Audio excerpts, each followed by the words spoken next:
ತ್ರಿವರ್ಣ ನ್ಯೂಸ್ಗೆ ಸ್ವಾಗತ. ನಾನು BM ಹನೀಫ್. ಇದು ನಮ್ಮ ತ್ರಿವರ್ಣ ತ್ರಿಕೋನ ಚರ್ಚೆ. ಇವತ್ತಿನ ನಮ್ಮ ಚರ್ಚೆಯಲ್ಲಿ ಇಬ್ರು ಗಣ್ಯರು ನಮ್ಮ ಜೊತೆಗಿದ್ದಾರೆ. KS ವಿಮಲಾ ಅವರು, ಜನವಾದಿ ಮಹಿಳಾ ಸಂಘಟನೆಯ ರಾಜ್ಯ ಉಪಾಧ್ಯಕ್ಷರು ಮತ್ತು ಜನಪರ ಚಳವಳಿಗಳಲ್ಲಿ ಸದಾ ಮುಂಚೂಣಿಯಲ್ಲಿರುವಂತಹವರು. ಅದೇ ರೀತಿ BM ಗಿರಿರಾಜ್. ಇತ್ತೀಚೆಗೆ ಕನ್ನಡ ಪರ ಹೋರಾಟ ಬಹಳ ದೊಡ್ಡ ಮಟ್ಟದಲ್ಲಿ ಸುದ್ದಿ ಮಾಡ್ತಾ ಇದೆ. ಅದರಲ್ಲಿ ಬಹಳ ಪ್ರಮುಖವಾಗಿ ನಮಗೆ ಕಾಣಿಸ್ತಾ ಇರುವ ಕೆಲವು ವ್ಯಕ್ತಿಗಳಲ್ಲಿ ಗಿರಿರಾಜ್ ಅವರು ಒಬ್ರು.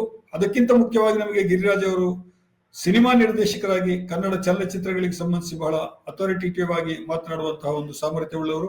ಇಬ್ಬರನ್ನು ಕೂಡ ನಾನು ಈ ಕಾರ್ಯಕ್ರಮಕ್ಕೆ ಸ್ವಾಗತಿಸ್ತಾ ಇದ್ದೇನೆ. ನಮಸ್ಕಾರ. ನಮಸ್ಕಾರ. ಇವತ್ತಿನ ನಮ್ಮ ಚರ್ಚೆಯ ವಿಷಯ ಬೆಂಗಳೂರು ವಲಸೆ ಸ್ಫೋಟ. ಬಹಳ ಮುಖ್ಯವಾಗಿ ನಾವು ಮೆಟ್ರೋದಿಂದ ಈ ಚರ್ಚೆಯನ್ನು ಆರಂಭಿಸ್ತಾ ಇದ್ದೀವಿ. ಮೆಟ್ರೋದಲ್ಲಿ ಪ್ರಯಾಣಿಕರ ಸಂಖ್ಯೆ ಮಿತಿಮೀರಿ ಹೆಚ್ಚುತ್ತಾ ಇದ್ದಂತಹದ್ದು. ಅಂದ್ರೆ ಬೆಂಗಳೂರಿನ ಬಹಳಷ್ಟು ಜನ ಈ ಟ್ರಾಫಿಕ್ ಜಾಮ್ ನಿಂದ ಹೊರಗಡೆ ಬರೋಣ, ಟ್ರಾಫಿಕ್ ಜಾಮ್ ಅನ್ನು ಕಡಿಮೆ ಮಾಡೋಣ ಅನ್ನೋ ದೃಷ್ಟಿನಲ್ಲಿ ಮೆಟ್ರೋವನ್ನು ಆಶ್ರಯಿಸಿದ್ರು. ಆದರೆ ಮೆಟ್ರೋ ಅದ್ಯಾಕೋ ಜನಸ್ನೇಹಿ ಆಗೋದ್ರ ಬದಲು ಬಡ ಜನರ, ಕೆಳ ಮಧ್ಯಮ ವರ್ಗದವರ ವಿರೋಧಿ ತರ ವರ್ತಿಸಿ ಏಕಾಏಕಿ ತನ್ನ ದರವನ್ನು ಹೆಚ್ಚಿಸಿತು. ಆ ದರವನ್ನು ಹೆಚ್ಚಿಸಿದ ನಂತರ ಒಂದು ಅಂದಾಜಿನ ಪ್ರಕಾರ ಡೆಕ್ಕನ್ನಲ್ಲಿ ಒಂದು ಸಮೀಕ್ಷೆ ಕೂಡ ಬಂತು. ಅದಕ್ಕೆ ಸಂಬಂಧಿಸಿ ಸುಮಾರು ಪ್ರತಿದಿನ 2 ಲಕ್ಷ ಜನರು ಮೆಟ್ರೋವನ್ನು ಬರ್ತಾ ಇದ್ದವರು ಅದನ್ನು ಬಿಟ್ಬಿಟ್ರು, ಮತ್ತೆ ತಮ್ಮ ಸ್ಕೂಟರ್ ಬೈಕ್ಗಳಿಗೆ ಅಥವಾ ಆಟೋ ಮತ್ತು ಕಾರ್ಗಳಿಗೆ ಮರಳಿದ್ರು ಅನ್ನುವಂತಹದ್ದು. ಅದೇ ರೀತಿ ಈಗ ಮೆಟ್ರೋ ಒಂದು ಅಧಿಸೂಚನೆಯನ್ನು ಹೊರಡಿಸಿದ, ಒಂದು ಜಾಹೀರಾತನ್ನು ನೀಡಿದೆ. ಸುಮಾರು 200 ಜನರನ್ನ ಹೊಸ ಎಂಪ್ಲಾಯೀಸ್ ಅನ್ನು ಅದು ತಗೊಳ್ತಾ ಇದೆ. ಡ್ರೈವಿಂಗ್ ನಲ್ಲಿ ಎಕ್ಸ್ಪೀರಿಯನ್ಸ್ ಇದ್ದವರು ಬೇಕು ಅನ್ನುವಂಥದ್ದು ಅವರ ಮುಖ್ಯ. ಇವತ್ತು 3 ವರ್ಷದ ಎಕ್ಸ್ಪೀರಿಯನ್ಸ್ ಬೇಕಂತ ಕೇಳಿದ್ದಾರೆ ಅವರು. ಈಗ ಏನಾಗ್ತದೆ ಅಂತ ಹೇಳಿದ್ರೆ, ಮೆಟ್ರೋದಲ್ಲಿ ಇದುವರೆಗೆ ಕನ್ನಡಿಗರಿಗೆ ತರಬೇತಿ ಸಿಗ್ತಾ ಇತ್ತು. ಆ ತರಬೇತಿಯ ನಂತರ ಅವರು ಕೆಲಸಕ್ಕೆ ಸೇರ್ತಾ ಇದ್ರು. ಈ ಹೊಸ ಒಂದು ನೀತಿಯಿಂದಾಗಿ ಎಕ್ಸ್ಪೀರಿಯನ್ಸ್ ಬೇಕು ಅನ್ನುವಂಥದ್ದು. ಯಾಕಂದ್ರೆ ಕನ್ನಡಿಗರನ್ನೇ ಟ್ರೈನ್ ಮಾಡ್ತಾ ಇದ್ರು ಮೆಟ್ರೋದಲ್ಲಿ. ಬಹಳಷ್ಟು ಮಂದಿ ಇವತ್ತು ಮೆಟ್ರೋ ಓಡಿಸುವಂತಹವರು, ಅವ್ರನ್ನ ಏನು ಪೈಲಟ್ ಅಂತೀರಾ ಗಿರಿರಾಜ್, ಅಥವಾ ಏನು ಡ್ರೈವರ್ ಅಂತೀರಾ, ಏನಂತೀವಿ ನಾವು? ಇದೊಂದು ಹೊಸ ಯಾಕಂದ್ರೆ ಲೋಕೋಮೋಟಿವ್ ಡ್ರೈವರ್ ಅಂತಾನೆ, ಲೋಕೋಮೋಟಿವ್ ಡ್ರೈವರ್ ಅಂತ ಇದೆಯಾ? ಹೌದು. ಲೋಕೋ ಪೈಲಟ್ ಅಂತಲೂ ಕೂಡ ನಡುವೆ ಯಾರೋ ಬಳಸಿದ್ದೆಲ್ಲ ಇದೆ ಶಬ್ದಗಳನ್ನ. ಸೊ ನಮ್ಮವರೇ ತರಬೇತಿ ಹೊಂದ್ಬಿಟ್ಟು ಡ್ರೈವರ್ ಆಗಿ, ಎಕ್ಸ್ಪೀರಿಯನ್ಸ್ ಆಗಿ ಡ್ರೈವರ್ ಆಗಿ ಫುಲ್ ಟೈಮ್ ಆಗಿ ವರ್ಕರ್ ಆದವರು ಇದ್ದಾರೆ. ಈಗ ಅವರು ಹೊಸ ನಾವು ಒಂದು ಇದನ್ನ ರೂಟ್ ಅನ್ನ ಆರಂಭಿಸ್ತಾ ಇದ್ದೀವಿ ನಾವು. ಆ ಹಿನ್ನೆಲೆಯಲ್ಲಿ ನಮಗೆ ಅರ್ಜೆಂಟ್ ಆಗಿ ಜನ ಬೇಕು ಅನ್ನುವಂತ ಮಾತನ್ನ ಹೇಳ್ತಾ ಇದ್ದಾರೆ ಅವರು. ಹಾಗಾಗಿ ನಾವು ಮತ್ತೆ ಟ್ರೈನಿಂಗ್ ಕೊಡೋದಕ್ಕೆ ನಮ್ಗೆ 1 ವರ್ಷ ಹಿಡಿಯುತ್ತದೆ. ಈ ನಡುವೆ ಹಿಂದಿನ 1 ವರ್ಷ ಯಾಕೆ ಟ್ರೈನಿಂಗ್ ಕೊಡ್ಲಿಲ್ಲ ಅನ್ನುವಂಥ ಪ್ರಶ್ನೆ ಕೂಡ ಇಲ್ಲಿ ಕೆಲವರು ಎತ್ತಿದ್ದಾರೆ. ಅಲ್ಲಿರುವಂತ ಕನ್ನಡ ಪರ ಸಂಘಟನೆಗಳ ಪ್ರಮುಖರು ಈ ಪ್ರಶ್ನೆಯನ್ನು ಎತ್ತಿದ್ದಾರೆ. ಇವತ್ತು ಪತ್ರಿಕೆಯಲ್ಲಿ ಬಂದಿದೆ. ಇವತ್ತು ಅಂದ್ರೆ ಕನ್ನಡಿಗರು ಕರ್ನಾಟಕದಲ್ಲಿ ಅಲ್ಪಸಂಖ್ಯಾತರಾಗ್ತಾ ಇದ್ದಾರೆ, ಬೆಂಗಳೂರಿನಲ್ಲಿ ಬಹಳ ಮುಖ್ಯವಾಗಿ ಅಲ್ಪಸಂಖ್ಯಾತರಾಗ್ತಾ ಇದ್ದಾರೆ ಅನ್ನುವಂಥದ್ದು ಬಹಳ ಹಿಂದಿನಿಂದ ನೀವೆಲ್ಲರೂ ಹೇಳ್ತಾ ಇದ್ದೀರಿ. ಈ ಮೆಟ್ರೋದ ಈ ಧೋರಣೆ ಕೂಡ ಏನನ್ನು ಸೂಚಿಸ್ತದೆ ನಿಮ್ಗೆ ಗಿರಿರಾಜ್? ಅಲ್ಲ, ಮೊದಲನೇದಾಗಿ ಸರ್, ನನಗೆ ಇಲ್ಲಿ ವಿಚಿತ್ರ ಅನ್ಸುದು, ಇದು ಮೆಟ್ರೋ ಅಂತ ಆಲ್ರೆಡಿ ಟ್ರ್ಯಾಕ್ ಇದೆ, ಆನ್ ಮಾಡಬೇಕು, ಕರೆಕ್ಟ್ ಸ್ಟೇಷನ್ ಬರೋ 5 ಸೆಕೆಂಡ್ ಮುಂಚೆ ಹಿಡಿಬೇಕು. ಇದಕ್ಕೆ ಏನ್ ಎಕ್ಸ್ಪೀರಿಯನ್ಸ್ ಬೇಕು ಅನ್ನೋದು ನಮ್ಗೆ ಅರ್ಥ ಆಗ್ತಾ ಇಲ್ಲ. ಅಂದ್ರೆ ಇದು ರಾಕೆಟ್ ಸೈನ್ಸ್ ಅಥವಾ ಇದಂತ ಏನು ಇಲ್ಲ ಇದಕ್ಕೆ. ಅಂದ್ರೆ ಏರೋ ಎಕ್ಸ್ಪೀರಿಯನ್ಸ್ ಇದಕ್ಕೋಸ್ಕರ ನಿಯತ್ತಾಗಿ ಇದು ಬರ್ಬೇಕಾಗಿರುವಂತದ್ದು ಇದಾಗ್ತಾ ಇಲ್ಲ. ಆಮೇಲೆ ನಾನು ವೈಯಕ್ತಿಕವಾಗಿ ಅಲ್ಲಿ ಇದು ಏನದು ನೋಡಿರುವಂತೆ, ಅಲ್ಲಿ ಮೊದಲ ಹಂತದ ಅಂದ್ರೆ ಈಗ ಸ್ವಾಗತ ಕೋರೋರು, ಚೆಕ್ ಮಾಡೋರು, ಟಿಕೆಟ್ ಕೊಡೋರು ಕನ್ನಡಿಗರು ಆಗಿದ್ದಾರೆ ಹೊರತು, ಮೇಲೆ ಮೇಲೆ ಸ್ತರಕ್ಕೆ ಹೋದಾಗೆ ಅಲ್ಲಿ ಅನ್ಯ ಭಾಷಿಕರೇ ಇದ್ದಾರೆ. ಅಂಡ್ ಅವರು ಒಂಥರ ಇಲ್ಲಿ ಅವರನ್ನ ಸ್ವಲ್ಪ ಬೇರೆ ತರದ ಇದ್ರಲ್ಲಿ ನೋಡ್ತಾರೆ. ನನ್ನ ಅಲ್ಲಿ ಪರಿಚಯ ಇರುವಂತ ಎಷ್ಟೋ ಇವ್ರುಗಳು ಕೂಡ ಯಾವ ನಮ್ ಕನ್ನಡ ಸಂಘ ಅಥವಾ ಈ ಕಾವ್ಯ ಅಥವಾ ನಾಟಕಕ್ಕೆಲ್ಲ ಬರ್ತಾರೆ. ಆಗ ಬಾಯ್ಬಿಟ್ಟು ಮಾತಾಡಿದ್ದಿದೆ. ಅಂದ್ರೆ ಅವರು ಬಾಯ್ಬಿಟ್ಟು ಬೈಬೇಕಾದ್ರನೆ ಮದ್ರಾಸಿ ಅಂತ ಹೇಳ್ಕೊಂಡು ಇವತ್ತಿಗೂ ಬೈತಾರೆ. ಸರ್, ಏನಾದ್ರು ಹೆಚ್ಚು ಕಮ್ಮಿ ಆದ್ರೆ ಕೆಲ್ಸಕ್ಕೆ ವಿಷಯವಾಗಿ ನಾವು ಮಾತಾಡಕ್ಕೆಲ್ಲ ಆಗಲ್ಲ ಅನ್ನೋ ರೀತಿಯಲ್ಲಿ. ಸೊ ಒಂಥರ ಇಂಡೈರೆಕ್ಟ್ ಆಗಿ ನೀವು ಬೈರಿ ಸರ್ ಅಂತ ನಮ್ಗೆ ಹೇಳ್ತಾ ಇದ್ದದೆಲ್ಲ ಇದೆ. ಇದೆಲ್ಲರ ಒಟ್ಟಾರೆ ಧೋರಣೆನೆ ಏನಾಗ್ತಾ ಇದೆ ಅಂತ ಹೇಳಿದ್ರೆ, ಆಮೇಲೆ ನಿಮ್ಗೆ ಚೆನ್ನಾಗಿ ಗೊತ್ತಿರೋ ಹಾಗೆ, ಒಂದು ವರ್ಗ ಅಥವಾ ಒಂದು ಸಮುದಾಯದವರು ಒಂದೇ ಕಡೆ ಏಕತ್ರಿತವಾಗ್ಬಿಟ್ರೆ ಅವ್ರು ಒಗ್ಗೂಡ್ತಾರೆ. ಒಂದು ಒಗ್ಗಟ್ಟು, ಅದು ಯೂನಿಯನ್ ಆಗಿರ್ಬೋದು, ಲೇಬರ್ ಆಗಿರ್ಬೋದು, ಅನ್ನೋ ಒಗ್ಗಟ್ಟಿದೆಯಲ್ಲ, ಅದು ಯಾವತ್ತಿದ್ರೂ ಆಳುವವರ, ಅದು ಮ್ಯಾನೇಜ್ಮೆಂಟೇ ಆಗಿರ್ಬೋದು ಅಥವಾ ರಾಜಕಾರಣಿಗಳೇ ಆಗಿರ್ಬೇಕು, ಅವರಿಗೆ ಸ್ವಲ್ಪ ಇಕ್ಕಟ್ಟಿನ ಪರಿಸ್ಥಿತಿಗೆ ಶುರು ಮಾಡ್ತಾರೆ. ಯಾಕಂದ್ರೆ ಅವರ ಯಾವುದೇ ಲಗಾಮಿಲ್ಲದ ನಿಯಮಗಳನ್ನ ಲಾಗು ಮಾಡ್ಬೇಕಾದ್ರೆ ಆ ಕಡೆಯಿಂದ ವಿರೋಧ ಬರುವಂತಹ ಎಲ್ಲಾ ಇವುಗಳನ್ನು ನಾವು ನೋಡಿದ್ವಿ. ಅದಕ್ಕೆ ಇವರಿಗೆ ಲೇಬರ್ ಯೂನಿಯನ್ಗಳು ಅಥವಾ ಯಾರಾದ್ರೂ ಒಂದು ಭಾಷೆ ಅಥವಾ ಒಂದು ಸಮುದಾಯದವರು ಒಂದಾಗೋದು ಯಾವತ್ತು ಸ್ವಲ್ಪ ಅಪಾಯಕಾರಿ ಸಿಚುವೇಶನ್ ಆಗಿ ಗೊತ್ತಾಗ್ತವೆ. ಆಮೇಲೆ ಹಿಂದೆ ನಮ್ಮ ಮೆಟ್ರೋದಲ್ಲಿ ಹಿಂದಿ ಬೇಡ ಅನ್ನುವಾಗ ಒಂದಷ್ಟು ಇವ್ರು ನೋಡಿದಾರೆ, ಅಂದ್ರೆ ಜನ ಬೆಂಬಲ ಇದಕ್ಕೆ ಸಿಗ್ತಾ ಇದೆ ಅಂಡ್ ನಮ್ಮ ಕಂಟ್ರೋಲ್ ಅಲ್ಲಿ ಇರಲ್ಲ ಅನ್ನೋ ಭಯನೇ ಇವರು ಈ ರೀತಿಯಾಗಿ ಸ್ಥಳೀಯರಿಗೆ ಕೆಲಸ ಕೊಡುವಂತಹ ಮತ್ತು ಸ್ಥಳೀಯರಿಗೆ ಒಂದಾಗಿಸುವಂತಹ ಅದ್ರ ಬದಲು ಮಧ್ಯದಲ್ಲಿ ನಮ್ಮವರು ಅಂತ ಹೇಳ್ಕೊಂಡು ಅವ್ರ ಮೇಲೆ ಏನು ಯಾವ ವಿಶೇಷವಾದ ಪ್ರೀತಿ ಇಲ್ಲ. ನನಗೆ ಇವ್ರ ಬಗ್ಗೆ ಅಂದ್ರೆ ಯಾರೆಲ್ಲ ಇವರು ಬಂಡವಾಳಶಾಹಿಗಳಿದ್ದಾರೆ ಅವ್ರಿಗೆ ಅವ್ರ ಬಗ್ಗೆನೂ ಯಾವುದೇ ಒಂದು ವಿಶೇಷ ಪ್ರೀತಿ ಇಲ್ಲ. ಇಲ್ಲಿ ಒಗ್ಗೂಡ್ತಿದ್ದಾರೆ. ಆಮೇಲೆ ಈ ಒಗ್ಗಟ್ಟನ್ನು ವಿಘಟಿಸ್ಲಿಕ್ಕೆ ಅವರು ಅಲ್ಲಿಂದ ಬಂದ್ಕೊಂಡು ಆಮೇಲೆ ಅದು ಕಾಣಿಸುತ್ತಲ್ಲ ಅಕ್ಕಪಕ್ಕದವ್ರಿಗೆ, ಅಯ್ಯೋ ನಮ್ಮವ್ರಿಗೆ ಕೆಲಸ ಸಿಗೋದ್ ಬದಲು ಅಲ್ಲಿಯವ್ರು ಯಾರೋ ಬರ್ತಿದ್ದಾರೆ ಅವರಿಗೆ ಕೆಲಸ ಸಿಗ್ತಾ ಇದೆ ಅನ್ನೋದು ಕಾಣಿಸುತ್ತೆ. ಸೊ ಈಗೇನ್ ಮಾಡಿದ್ದಾರೆ, ಈ ಲೇಬರ್ ಕ್ಲಾಸ್ಗಳೇನ್ ಅಂತ ಅವ್ರು ಏನ್ ಅಂದ್ಕೊಂಡಿದ್ದಾರೆ, ಅದು ಡ್ರೈವಿಂಗ್ ಸೆಕ್ಷನ್ ಆಗಿರ್ಬೋದು, ಟಿಕೆಟ್ ಇಶ್ಯೂ ಮಾಡೋರಾಗಿರ್ಬೋದು, ಇವ್ರುಗಳಲ್ಲೂ ಅವರ ಏನೋ ಹಿಡಿತಕ್ಕೊಳಗಿರುವಂತಹ ಇವ್ರುಗಳನ್ನ ಕೆಲಸಗಾರರನ್ನ ತಂದಿಡ್ಬೇಕು ಅನ್ನೋದೇ ಒಂಥರದ ಕೆಟ್ಟ ಯೋಜನೆ. ಇದು ಮೊದಲಿಂದಲೂ ನಡ್ಕೊ ಬರ್ತಾ ಇರುವಂತದ್ದೇ. ಇದೆಲ್ಲ ಒಂದಕ್ಕೊಂದು ಸಂಬಂಧ ಇರುವಂತದ್ದು ಅಂತ ನನ್ನ ಭಾವನೆ ಸರ್. ಎಸ್ ವಿಮಲಾ ಅವರೇ. ಇಲ್ಲಿ ಪ್ರಶ್ನೆ ಇರೋಂಥದ್ದು ಮೆಟ್ರೋ ರೈಲ್ ಬೇಕು ಬೆಂಗಳೂರಿಗೆ ಅಂತ ಹೇಳಿ ಬಹಳ ವರ್ಷಗಳ ಬೇಡಿಕೆ ಇದ್ದಂಥದ್ದು. ಅದನ್ನ ಸಾಕಷ್ಟು ಅವಧಿಯನ್ನ ತಗೊಂಡೇನೆ ಜಾರಿ ಮಾಡದಂತದ್ದನ್ನ ನಾವು ನೋಡ್ತೀವಿ. ಮತ್ತೆ ತಗೊಂಡ್ಮೇಲೆ ನೀವು ಪ್ರಾರಂಭಿಕವಾಗಿ ಹೇಳಿದ ಹಾಗೆ ಏಕಾಏಕಿ ಏರಿಸಿದಂತಹ ದರ ಅಂತ ಅನ್ನೋದು ಯಥಾ ಪ್ರಕಾರ ಇಂತಹ ಸುವಿಧಾಗಳು ಏನಿದಾವೆ, ಅಂದ್ರೆ ಸೌಲಭ್ಯಗಳು ಸೌಕರ್ಯಗಳು ಇದಾವಲ್ಲ, ಅವು ಸಹಜವಾಗಿ ಉಳ್ಳವರಿಗೆ ಮಾತ್ರ ದಕ್ಕುವಂಥದ್ದು, ಉಳ್ಳವರಿಗೆ ಮಾತ್ರ ಮಾಡುವಂಥದ್ದು ಅನ್ನುವ ರೀತಿಯ ಪ್ರಭುತ್ವ ಪ್ರಾಯೋಜಿತ ಆಲೋಚನಾ ಕ್ರಮ ಇದೆಯಲ್ಲ, ಅದರ ಭಾಗವಾಗಿನೇ ಇದನ್ನ ಏರ್ಸಿದ್ದು ಅಂತ ನಾವು ಅಂದ್ಕೋಬಹುದು. ಯಾಕೆಂತಂದ್ರೆ ಒಂದ್ ರೀತಿನಲ್ಲಿ ಜನ ರಿಕನ್ಸೈಲ್ ಆಗ್ಬಿಡುವಂತಹ ಸ್ಥಿತಿ ನಿರ್ಮಾಣ ಆಗ್ತಾ ಇದೆ ಮೆಟ್ರೋ ದರ ಏರಿಕೆ ಆದ್ಮೇಲೆ. ಆದ್ರೆ ನೀವು ಕರೆಕ್ಟ್ ಆಗಿ ಗುರುತಿಸಿದಾಗೆ ಮತ್ತು ಡೆಕ್ಕನ್ ಹೆರಾಲ್ಡಿನ ಸಮೀಕ್ಷೆನೂ ಹೇಳುವ ಹಾಗೆ, ಸ್ವತಃ ನಾವು ಕಣ್ಣಿಂದ ನೋಡುವ ಹಾಗೆ ದೊಡ್ಡ ಸಂಖ್ಯೆಯಲ್ಲಿ ಜನ ಮೆಟ್ರೋದಿಂದ ವಿಮುಖರಾಗಿ BMTC ಬಸ್ಸುಗಳು, ಸ್ವಂತದ 2 ವೀಲರ್ಸ್ 4 ವೀಲರ್ಸ್ ಅನ್ನ ಬಳಸ್ತಾ ಇರೋದನ್ನ ನಾವು ನೋಡ್ತಾ ಇದ್ದೀವಿ. ಅಂದ್ರೆ ಅರ್ಥ ಏನಂತಂದ್ರೆ, ಜನದಟ್ಟಣೆ ಇಲ್ಲದ, ಇಷ್ಟೊತ್ತಿಗೆ ಇಂಥ ಕಡೆಗೆ ರೀಚ್ ಆಗ್ಬೇಕು ಅಂದ್ರೆ ಅಂತ ಕಡೆಗೆ ರೀಚ್ ಆಗುವ ಖಚಿತವಾದ ಆ ಮಾಧ್ಯಮವನ್ನ ಅಂದ್ರೆ ಪ್ರಯಾಣದ ಆ ದಾರಿಯನ್ನ ಕೇವಲ ಉಳ್ಳವರು ಮಾತ್ರ ಬಳಸುವಂತ, ಬಡವರು ದುಡಿದು ತಿನ್ನುವಂತವರಿಗೆ ಯಥಾ ಪ್ರಕಾರ ಧೂಳು, ಟ್ರಾಫಿಕ್ ಜಾಮು ಮತ್ತು ಸಮಯಕ್ಕೆ ಸರಿಯಾಗಿ ರೀಚ್ ಆಗಕ್ಕಾಗದೆ ಇರುವಂತಹ ದಟ್ಟಣೆಯಲ್ಲಿ ಸಿಲ್ಕಾಕೊಳ್ಳುವಂತಹ ಕೊಡುಗೆಯನ್ನ BMRCL ಕೊಟ್ಟಿದೆ ಅಂತ ಅನ್ನೋದೊಂದು. ಮತ್ತೆ ಈ BMRCL ಅನ್ನು ಮಾತ್ರನೇ ನಾವು ದೂಷಣೆ ಮಾಡೋದಲ್ಲ. ಆ BMRCL ಕಮಿಟಿಯಲ್ಲಿ ಒಬ್ಬ ಸೆಂಟ್ರಲ್ ಗವರ್ಮೆಂಟಿನ ಪ್ರತಿನಿಧಿ, ಇನ್ನೊಬ್ಬ ಸ್ಟೇಟ್ ಗವರ್ಮೆಂಟ್ ಪ್ರತಿನಿಧಿ ಇಬ್ರು ಇರ್ತಾರೆ ಅಂತ ಗೊತ್ತಿದೆ. ಹಾಗಾಗಿ ಎರಡು ಸರ್ಕಾರಗಳು ಕೂಡ ಅದರ ಬಾಧ್ಯತೆಯನ್ನ ಹೊಂದಬೇಕಾಗಿತ್ತು. ಆದ್ರೆ ಇಬ್ರು ಕೂಡ ಅವ್ರ ಮೇಲೆ ಇವರು, ಇವ್ರ ಮೇಲೆ ಅವರು ಕೆಸರು ಹಚ್ಕೊಂಡು ಕೂತಿರೋ ಅಂತ ನಾವು ನೋಡ್ತೀವಿ. ಒಟ್ಟಾರೆಯಾಗಿ ಜನಸ್ನೇಹಿ ಆಗ್ಬೇಕಾಗಿದ್ದಂತಹ ಮೆಟ್ರೋ ಉಳ್ಳವರ ಸ್ನೇಹಿಯಾಗಿ ಮಾರ್ಪಾಟಾಗಿರೋದನ್ನ ನಾವು ನೋಡ್ತಾ ಇದ್ದೀವಿ. ಬಟ್ ಅದ್ರ ವಿರುದ್ಧ ಪ್ರತಿಭಟನೆಗಳು ನಡೀತಾನೆ ಇದ್ದಾವೆ. ಇನ್ನು ಎರಡನೇ ಪ್ರಶ್ನೆ, ಅಲ್ಲಿಯ ಈಗ ಏನದು ಡ್ರೈವರ್ಗಳು ಬೇಕು, ಮೆಟ್ರೋ ಸಂಚಾರದ ಇದು ವಿಸ್ತರಣೆ ಆಗ್ತಾ ಇದೆ ಅನ್ನೋ ಕಾರಣಕ್ಕೆ ನೇಮಕಾತಿಗೆ ಸಂಬಂಧಿಸಿದಂತೆ 3 ವರ್ಷಗಳ ಅನುಭವ ಬೇಕು ಅನ್ನುವಂತಹ ಒಂದು ಕಡ್ಡಾಯವನ್ನ ಮಾಡಿರೋದಿದೆಯಲ್ಲ, ಅದಕ್ಕೇನೋ ಒಂದು ಸ್ಪಷ್ಟೀಕರಣನು ಕೊಟ್ಟಿದ್ದಾರೆ. ಇದೇನು ತಾತ್ಕಾಲಿಕ ನೇಮಕ ಅಷ್ಟೇ, ಪರ್ಮನೆಂಟ್ ನೇಮಕ ಅಲ್ಲ, ನಾವ್ ಹಂಗ್ ಮಾಡ್ತೀವಿ ಹಿಂಗ್ ಮಾಡ್ತೀವಿ ಅಂತ. ಯಾವುದೇ ಒಂದು ಯೋಜನೆ ಅಂತ ಅನ್ನೋದು ಒಂದು ದೂರಗಾಮಿ ಅಥವಾ ದೂರದೃಷ್ಟಿಯನ್ನ ಇಟ್ಕೋಬೇಕಾದಂತಹ ಅಗತ್ಯ ಇದೆ.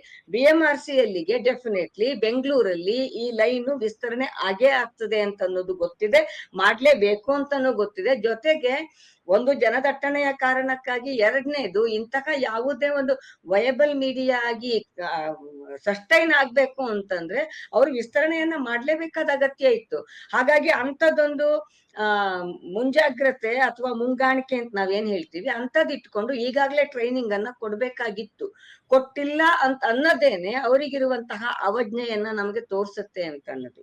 ಎರಡನೇದಾಗಿ 3 ವರ್ಷ ಅಂತ ಅಂದ ಕೂಡ್ಲೇನೆ ಇವತ್ತಿನ ಪತ್ರಿಕೆಗಳಲ್ಲೆಲ್ಲ ಎಲ್ಲ ಬರದ ಹಾಗೇನೆ ಬೇರೆ ಬೇರೆ ಮೆಟ್ರೋ ಸಿಟಿಗಳಲ್ಲಿ ಈಗಾಗ್ಲೇ ಮೆಟ್ರೋಗಳ ಆಪರೇಷನ್ಸ್ ಇರುವಂತಹ ಕಡೆಯಿಂದ ನೀವು ಜನರನ್ನ ಎರವಲು ತರಬೇಕಾದಂತಹ ಅಗತ್ಯ ಬರ್ತದೆ. ಸೊ ಇಂತಹ ಅಗತ್ಯ ಬರುವಾಗ ಪರ್ಸೆ ಅದನ್ನ ನಾನು ವಿರೋಧಿಸಲ್ಲ.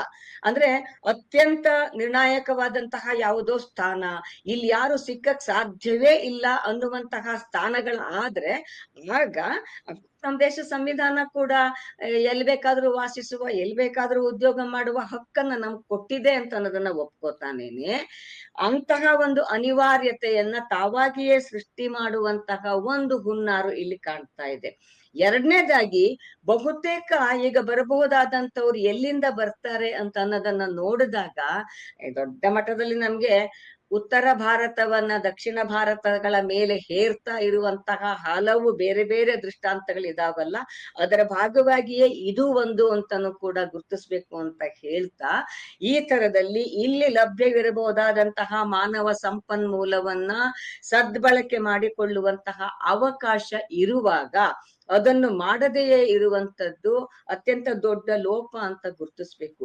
ಜೊತೆಗೆ ಇನ್ನೊಂದು ನಾನು ಹೇಳೋದಕ್ಕೆ ಬಯಸಂತದ್ದು, ಈ ತರದಲ್ಲಿ ಪ್ರಜ್ಞಾಪೂರ್ವಕವಾಗಿ ಉದ್ದೇಶಪೂರ್ವಕವಾಗಿ ಮಾಡುವಂತಹ ಅಥವಾ ತೆಗೆದುಕೊಳ್ಳುವಂತಹ ಕ್ರಮ ಇದೆಯಲ್ಲ, ಇದು ಡೆಫಿನೆಟ್ಲಿ ಒಂದು ರೀಜನಲ್ ಇಂಬ್ಯಾಲೆನ್ಸ್ ಅನ್ನ ಕ್ರಿಯೇಟ್ ಮಾಡುತ್ತೆ. ಎರಡನೇದಾಗಿ ಆ ರೀಜನಲಿಸಮ್ ಅಂತ ಅನ್ನೋದು ಇದೆಯಲ್ಲ, ಅಂತದ್ದನ್ನ ಮುಂದೊತ್ತೋದಕ್ಕೆ ಶುರು ಮಾಡ್ತದೆ. ಯಾಕಂತಂದ್ರೆ ಇವತ್ತು ನಾವು ನೋಡ್ತೀವಿ, ಬೆಂಗಳೂರು ನೀವೇ ಹೇಳಿದ ಹಾಗೆ ಕನ್ನಡ ಭಾಷಿಕರು ಒಂದ್ ನಿಮಿಷ ಮಾತಾಡೋಣ, ಅಲ್ಲಿಗೆ ಬರೋಣ. ಸುಮಾರು 8 ರಿಂದ 9 ಲಕ್ಷ ಜನ ಪ್ರತಿದಿನ ಮೆಟ್ರೋದಲ್ಲಿ, ಬೆಂಗಳೂರು ಮೆಟ್ರೋದಲ್ಲಿ, ನಮ್ಮ ಮೆಟ್ರೋ ಅಂತ ಹೇಳ್ಬಿಟ್ಟು ಬೇರೆ ಹೆಸರು ಕೊಟ್ಟಿದ್ದೀರಾ, ಇಂಗ್ಲಿಷ್ ನಲ್ಲೇ ಇದೆ, ಅದು ಪರವಾಗಿಲ್ಲ, ನಮ್ಮ ಮೆಟ್ರೋ ಪ್ರಯಾಣಿಸ್ತಾ ಇದ್ದವರು ಈ ಬೆಲೆ ಏರಿಕೆಯ ನಂತರ ಸುಮಾರು 7 ಲಕ್ಷಕ್ಕೆ ಅವರೇಜ್ಗೆ ಇಳಿದಿದೆ. ಅಂದ್ರೆ ಸುಮಾರು 2 ಲಕ್ಷ ಜನ ಕಡಿಮೆ ಆಗಿದ್ದಾರೆ. ಅವರು ರಸ್ತೆಗಿಳಿದ್ರೆ ಅದರ ಪರಿಣಾಮ ಏನು ಅನ್ನೋದು ನಮ್ಗೆ ಗೊತ್ತಿದೆ ನಮಗೆ. ಯಾಕೆಂತ ಹೇಳಿದ್ರೆ ಮತ್ತೆ ಪೊಲ್ಯೂಷನ್, ಪರಿಸರ ಮಾಲಿನ್ಯ ಅಂತೂ ವಿಪರೀತ ಬೆಂಗಳೂರು ಬಹಳ ದೊಡ್ಡ ಮಟ್ಟದಲ್ಲಿ ಆಗ್ತಾ ಇದೆ. ಇನ್ನೇನು ನಾವು ದೆಹಲಿ ಜೊತೆಗೆ ಕಾಂಪೀಟ್ ಮಾಡುವಂತಹ ಸ್ಥಿತಿ ಬರುತ್ತೆ ಅಂತ ಈಗಾಗಲೇ ತಜ್ಞರು ನಮಗೆ ಎಚ್ಚರಿಸ್ತಾ ಇದ್ದಾರೆ. ನಮಗೆ ಅದನ್ನ ತಪ್ಪಿಸೋದಕ್ಕೆ ಮೆಟ್ರೋ ಆಗಿರೋದು. ಎರಡನೇದು, ಮೆಟ್ರೋದಲ್ಲಿ ಒಂದು ಸಾರ್ವಜನಿಕ ಜವಾಬ್ದಾರಿ ಅಂಶ ಕೂಡ ಇದೆ, ಒಂದು ಸರ್ವಿಸ್ ಮೋಟ್ ಅನ್ನೋ ತರದ್ದು ಕೂಡ ಇದೆ. ಅದು ಪೂರ್ತಿಯಾಗಿ ಇದು ಪ್ರೈವೇಟ್ ಅಲ್ವಲ್ಲ, ಇದು ಸರ್ಕಾರ ಇದಕ್ಕೆ ಭೂಮಿ ಕೊಟ್ಟಿದೆ, ಸರ್ಕಾರ ಇದಕ್ಕೆ ಬೇರೆ ಬೇರೆ ಸವಲತ್ತುಗಳನ್ನು ಕೊಟ್ಟಿದೆ, ರಾಜ್ಯ ಸರ್ಕಾರ ಇದಕ್ಕೆ ಸಹಾಯ ಮಾಡಿದೆ, ಎಲ್ಲವೂ ಸೇರ್ಕೊಂಡು ಕೇಂದ್ರ ಸರ್ಕಾರ ಮತ್ತು ರಾಜ್ಯ ಸರ್ಕಾರ ಎರಡು ಸೇರ್ಕೊಂಡ್ಬಿಟ್ಟು ಮಾಡಿರುವಂತಹ ಪ್ರಾಜೆಕ್ಟ್ ಇದು. ಹಾಗಿರುವಾಗ ಸ್ವಲ್ಪ ಆ ಅಂಶಗಳು ಕೂಡ ಮೆಟ್ರೋದ ಆಡಳಿತ ಮಂಡಳಿ ಯೋಚಿಸಬೇಕಾದಂತ ಸಂಗತಿ. ಅದು ವಿಮಲ್ ಅವರು ಹೇಳಿದಾಗೆ ರೈಟ್ಲಿ ನೋಟೆಡ್. ಒಂದು ಸುಮಾರು 2 ಕೋಟಿ ಹತ್ರ ಆದಾಯ ಬರ್ತಾ ಇತ್ತು ಅಂತ ಹೇಳಿದ್ರು, ಈಗ 3.9 ಕೋಟಿ ಅಂತ ಲೆಕ್ಕ ತೋರಿಸ್ತಾ ಇದೆ ಪ್ರತಿ ದಿನದ ಆದಾಯ ಇದು. ಕಳೆದ ಒಂದು ತಿಂಗಳ ಹಿಂದೆ ಒಂದು ಪತ್ರಿಕಾ ಪ್ರಕಟಣೆ ಬಂತು, ಮೆಟ್ರೋ ನಷ್ಟದಲ್ಲಿದೆ, ಆ ಕಾರಣಕ್ಕಾಗಿ ನಾವು ಬೆಲೆ ಏರಿಕೆ ಮಾಡಿದೀವಿ ಅನ್ನುವಂತಹದ್ದು. ನಷ್ಟ ಲಾಭ ಅನ್ನೋದು ಈಗ KSRTC ಬಸ್ಗಳದ್ದು ಕೂಡ ಅದೇ ತರ ನಾವು ನೋಡ್ತಾ ಇದೀವಿ. ನಾವು ನಷ್ಟ ಲಾಭ ಅನ್ನೋದು ಅದು ಯಾಕಂತ ಹೇಳಿದ್ರೆ ಜನರಿಗೆ ಹೆಚ್ಚು ಉಪಯೋಗ ಆಗ್ಬೇಕು ಅನ್ನುವಂತಹ ರೀತಿಯಲ್ಲಿ ಸರ್ಕಾರದ ಬಂಡವಾಳದಿಂದ, ಸರ್ಕಾರದ ಬಂಡವಾಳ ಅಂದ್ರೆ ಅದು ಮತ್ತೆ ನಾವೇ ಟ್ಯಾಕ್ಸ್ ಕೊಟ್ಟಿರುತ್ತಾನೆ, ನಾವು ಟ್ಯಾಕ್ಸ್ ಕೊಟ್ಟಿರೋದ್ರಿಂದ ಸರ್ಕಾರಕ್ಕೆ ಬಂಡವಾಳ ಆಗೋದು. ಅವಾಗ ಜನರನ್ನು ಕೂಡ ಗಮನದಲ್ಲಿ ಇಟ್ಕೋಬೇಕು ಅನ್ನುವಂಥದ್ದು.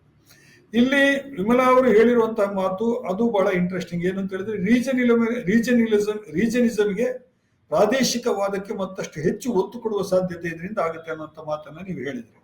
ಗಿರಿರಾಜ್, ಇತ್ತೀಚಿನ ದಿನಗಳಲ್ಲಿ ಕನ್ನಡದ ಹೋರಾಟಗಾರರು ಮತ್ತು ಕನ್ನಡ ಪ್ರೇಮಿಗಳು ಹೆಚ್ಚೆಚ್ಚು ಸಂಖ್ಯೆಯಲ್ಲಿ ಅಗ್ರೆಸಿವ್ ಆಗ್ತಾ ಇದ್ದಾರೆ, ಬೇರೆ ಬೇರೆ ಕಾರಣಗಳಿಗೆ.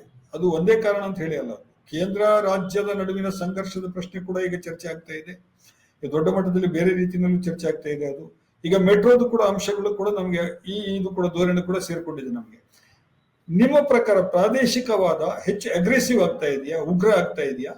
ಅದು ಏನಾಗತ್ತೆ, ನಿಮ್ಗೆ ಒಂದು ಉಗ್ರ ಆಗುವ ಲಕ್ಷಣಗಳು ಸ್ಪಷ್ಟವಾಗಿದೆ. ಅಂದ್ರೆ ಅದೇನು ಸ್ವಲ್ಪ ನಾವು ಹಕ್ಕೊತ್ತಾಯ ಅಂತ ಹೇಳ್ತಿದೀವಿ, ಅದು ಈಗ ನಾವು ಸ್ವಲ್ಪ ಜಾಸ್ತಿ ಇದೇ ಮಾಡ್ತಾ ಇದ್ದೇವೆ. ಅದು ಯಾಕೆ ಆಗ್ತಾ ಇದೆ ಅಂತ ಹೇಳಿದ್ರೆ, ಈಗ ಸಿಂಪಲ್ ಆಗಿ ಮಾತುಕತೆಯ ಹಂತದಲ್ಲಿ, ಮೊದಲನೇ ಹಂತದಲ್ಲಿ ನಮಗೊಂದ್ ವೇಳೆ ಪ್ರಾಬ್ಲಮ್ ಸಾಲ್ವ್ ಆಯ್ತು ಅಂತ ಹೇಳಿದ್ರೆ, ಅಥವಾ ನಮಗೊಂದು ಸಮಾಧಾನ ಸಿಕ್ತು ಅಂತ ಹೇಳಿದ್ರೆ, ಅವಾಗ ಏನಾಗತ್ತೆ, ಮನುಷ್ಯನ ಭಾಷೆ ಮತ್ತು ನಡೆ ನಿಲುವು ಎರಡೂ ಸ್ವಲ್ಪ ಬದಲಾಗ್ಲಿಕ್ಕೆ ಶುರು ಆಗ್ತಾ ಇದೆ. ನಮಗೆ ವಿಶೇಷವಾಗಿ ಕನ್ನಡಿಗರ ಎಲ್ಲಾ ಹಂತದಲ್ಲೂ, ಅದು ಲೇಬರ್ ಕ್ಲಾಸ್ ಆಗಿರ್ಬೋದು, ಮಿಡಿಲ್ ಕ್ಲಾಸ್ ಆಗಿರ್ಬೋದು, ಅಥವಾ ಯಾರೆಲ್ಲ ಕನ್ನಡದಲ್ಲೇ ಬದುಕನ್ನು ಕಂಡುಕೊಳ್ಳಬೇಕು ಅಂತ ಇರುವಂತಹ ಎಲ್ಲರಿಗೂ, ಮತ್ತು ಅದರದೇ ಅನಿವಾರ್ಯ ಇರುವಂತಹ ಎಲ್ಲರಿಗೂ ನಮ್ಮನ್ನ ಕಡೆಗಣಿಸಲಾಗ್ತಾ ಇದೆ. ಜೊತೆಗೆ ನಮ್ಮಿಂದ ಕಡೆಗಣಿಸೋದ್ರ ಜೊತೆಗೆ ನಮಗೆ ಬದುಕುವ ಅವಕಾಶವನ್ನು ತಪ್ಪಿಸ್ಲಿಕ್ಕಾಗ್ತಾ ಇದೆ ಅನ್ನುವ ಅರಿವಿನ ಜೊತೆಗೆ ಇದೊಂದು ಒಳಗೆ ಒಂದು ಗಾಯವಾಗಿರುವಂತದ್ದು, ಮಾಸದೇ ಇರುವಂತಹ ಒಂದು ಗಾಯ ಇನ್ನೂ ಉಲ್ಬಣವಾಗ್ತಾ ಇರೋದ್ರಿಂದ ಎಲ್ಲರ ನಡೆ ನುಡಿ ತೀವ್ರವಾಗ್ತಾ ಇದೆ, ಉಗ್ರವಾಗ್ತಾ ಇದೆ. ಇದು ಸರ್ಕಾರ ಎಲ್ಲಿ ತನಕ ಅವಾಯ್ಡ್ ಮಾಡ್ತದೆ ಅಂತ ಗೊತ್ತಿಲ್ಲ. ಯಾಕಂತ ಹೇಳಿದ್ರೆ ಅದು ಮಾಡಿದಷ್ಟು ನಾವು ನೋಡ್ತಾನೆ ಇದೀವಿ ದಟ್ ಅದರ ಸ್ವರೂಪಗಳು ಮತ್ತೆ ಅದು ಇನ್ನೂ ವಿರೂಪಕ್ಕೆ ಅಥವಾ ವಿಕಾರಕ್ಕೆ ಹೋಗುವಂತಹ ಸಂದರ್ಭಗಳು ನಾವು ಶಿವಸೇನಾದ ಇದ್ರನ್ನು ನೋಡಿದ್ರು ಕೂಡ ಅದು ಹಂತವಾಗಿ ಇಲ್ಲಿಂದ ಶುರುವಾಗಿತ್ತು.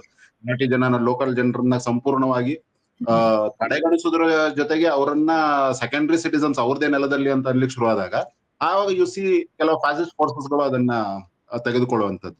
ಅದ್ ಯಾಕೆ ಆಗ್ತಿದೆ ಅಂತ ಹೇಳಿದ್ರೆ ಈಗ ಇರುವಂತಹ ಸರ್ಕಾರ ಆಗ್ಲಿ ಅಥವಾ ಬಂಡವಾಳಶಾಹಿಗಳಾಗ್ಲಿ ಅವರಿಗೆ ಇದರ ಶಾರ್ಟ್ ಟರ್ಮ್ ಪ್ರಾಫಿಟ್ಸ್ ಅನ್ನ ನೋಡ್ತಾ ಇದ್ದಾರೆ.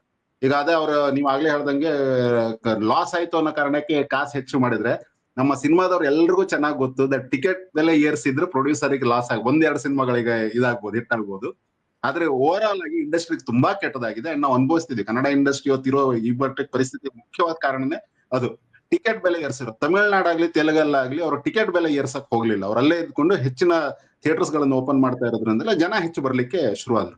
ಇವ್ರು ಪ್ರಾಫಿಟ್ ಹೆಚ್ಚು ಮಾಡ್ಕೊಳ್ಳೋದಕ್ಕೆ ಕಾಮನ್ ಸೆನ್ಸ್ ಇರುವಂತ ಯಾರಾದ್ರೂ ಹೇಳ್ತಿದ್ರೆ ಹೆಚ್ಚಿನ ಬೋಗಿಗಳು ಹಾಕೋಬೇಕಿತ್ತು ಅಥವಾ ಇನ್ನೂ ಹೆಚ್ಚಿನ ರೂಟ್ಸ್ ಗಳನ್ನ ಅಡಾಪ್ಟ್ ಮಾಡ್ಕೋಬೇಕಿತ್ತು. ಸೊ ಇದೆಲ್ಲವೂ ಅದಕ್ಕೋಸ್ಕರ ಇದಾಗ್ತಾ ಇದೆ. ಅಂದ್ರೆ ಇಲ್ಲಿ ಪ್ರಾಫಿಟ್ ಮೋಟಿವ್ಕ್ಕಿಂತ ಹೆಚ್ಚಾಗಿ ಅಥವಾ ಅವರಿಗೆ ಯಾವುದೇ ರೀತಿಯ ಅದು ಅರ್ಥ ಆಗ್ತಾ ಇಲ್ಲ. ಅಂದ್ರೆ ಅದು ಕಾಮರ್ಸ್ ಗೊತ್ತಿರೋ ಯಾರು ಈ ತಪ್ಪು ಮಾಡ್ತಾ ಇರಲಿಲ್ಲ. ಅಥವಾ ಈ ಜನರಿಗೆ ಇರುವಂತಹ ಒಂದು ಭಾವನೆಯನ್ನು ಕೂಡ ನಾವು ಧಕ್ಕೆ ತರಬಾರೋ ರಾಜಕೀಯ ಪ್ರಜ್ಞೆ ಇದ್ದವರು ಯಾರು ಇದನ್ನ ಮಾಡ್ತಾ ಇರಲಿಲ್ಲ. ಇದ್ರ ಮಿಗಿಲಾಗಿರುವಂತಹ ಯಾವುದೋ ಒಂದು ಕೆಟ್ಟ ಉದ್ದೇಶ ಇಟ್ಕೊಂಡೆ ಇದನ್ನ ಮಾಡ್ತಾ ಇದ್ದಾರೆ.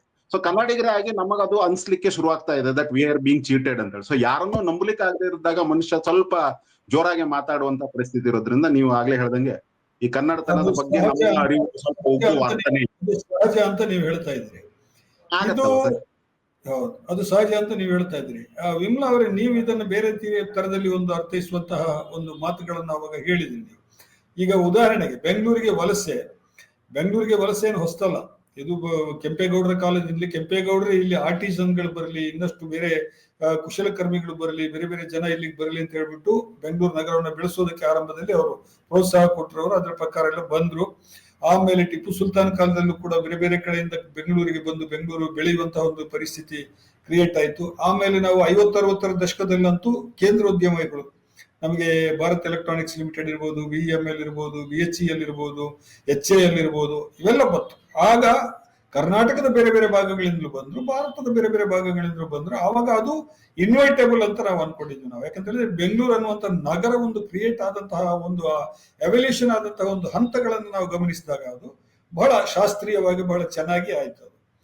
ಆದ್ರೆ ಇವತ್ತು ITBT ಬಂದ ನಂತರದ ಪರಿಸ್ಥಿತಿ ಇದೆಯಲ್ಲ, ITBT ಬಂದ ಆರಂಭದಲ್ಲಿ ನಾವೆಲ್ಲರೂ ಹೌದಪ್ಪ ನಮ್ಮ ಕರ್ನಾಟಕದ ಜನರಿಗೆ ಬಹಳ ಇಂಪಾರ್ಟೆಂಟ್ ಇದು, ಬೆಂಗಳೂರು ಒಂದು ಸ್ವಲ್ಪ ಆರ್ಥಿಕವಾಗಿ ಸಶಕ್ತವಾಗಿ ಇದ್ರೆ ಇಡೀ ರಾಜ್ಯದ ಜನ, ಯಾಕಂದ್ರೆ ರಾಜ್ಯದ ಬೇರೆ ಬೇರೆ ಜಿಲ್ಲೆಗಳಿಂದಲೂ ಬಂದಿರೋರು, ವಲಸೆ ಬಂದಿರೋರು ತುಂಬಾ ಮಂದಿ ಇದ್ದಾರೆ, ಇದು ಸರಿ ಅಂತ ಅನಿಸ್ತಾ ಇತ್ತು ನಮಗೆ. ಆದ್ರೆ ಇತ್ತೀಚಿನ ದಿನಗಳಲ್ಲಿ ನೋಡಿದಾಗ ನಮಗೆ ಅದು ಭಾಷೆಯ ಮೇಲೆ ನಮಗೆ ಏನ್ ಪರಿಣಾಮ ಬೀರ್ತದೆ ಅನ್ನೋದು, ಆಹಾರದ ಮೇಲೆ ಏನ್ ಪರಿಣಾಮ ಬೀರ್ತದೆ ಅನ್ನೋದು.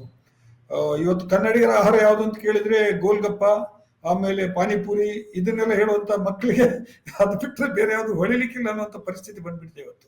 ಅಂದ್ರೆ ಈ ವಲಸೆ ಅನ್ನೋದು ಬೆಂಗಳೂರಿನ ಮೇಲೆ ಈ ತರದ ಪರಿಣಾಮಗಳನ್ನ ಬೀಳ್ತದೆ ಅಂತ ಹೇಳಿ ಆದಾಗ ನೀವು ಈ ಪ್ರಾದೇಶಿಕವಾದ ಅತಿ ಆಗ್ಬಾರ್ದು ಅನ್ನುವಂತಹ ಮಾತಿದೆಯಲ್ಲ, ಅದು ಹೇಗೆ ನೀವು ಅದನ್ನ ಅರ್ಥೈಸ್ತೀರಿ?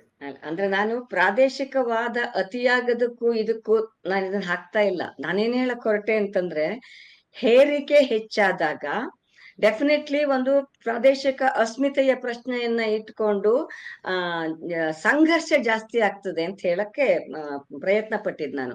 ಈಗ ನೋಡಿ, ಹಿಂದಿ ಹೇರಿಕೆಯ ಬಗ್ಗೆ ನಾವೆಲ್ಲರೂ ಕೂಡ ಧ್ವನಿ ಎತ್ತುತ್ತಾ ಇದ್ದೀವಿ. ಇವನ್ನ ತ್ರಿಭಾಷಾ ದ್ವಿಭಾಷಾ ಸೂತ್ರದ ಬಗ್ಗೆನೂ ತುಂಬಾ ಚರ್ಚೆಗಳು ನಡೀತಾ ಇರುವಂತಹ ಹೊತ್ತು ಇದು. ಆದ್ರೆ ತುಂಬಾ ಕಡ್ಡಾಯವಾಗಿ ಹಿಂದಿಯನ್ನ ದಕ್ಷಿಣ ರಾಜ್ಯದ ದಕ್ಷಿಣದ ಬೇರೆ ಬೇರೆ ಭಾಷಿಕ ಇರುವಂತಹ ರಾಜ್ಯಗಳ ಮೇಲೆ ತನ್ನ ಅಧಿಕಾರ ಅನ್ನುವ ರೀತಿಯಲ್ಲಿ ಹೇರಿಕೆ ಆಗಿರೋದು ನಾವು ನೋಡ್ತೀವಲ್ಲ.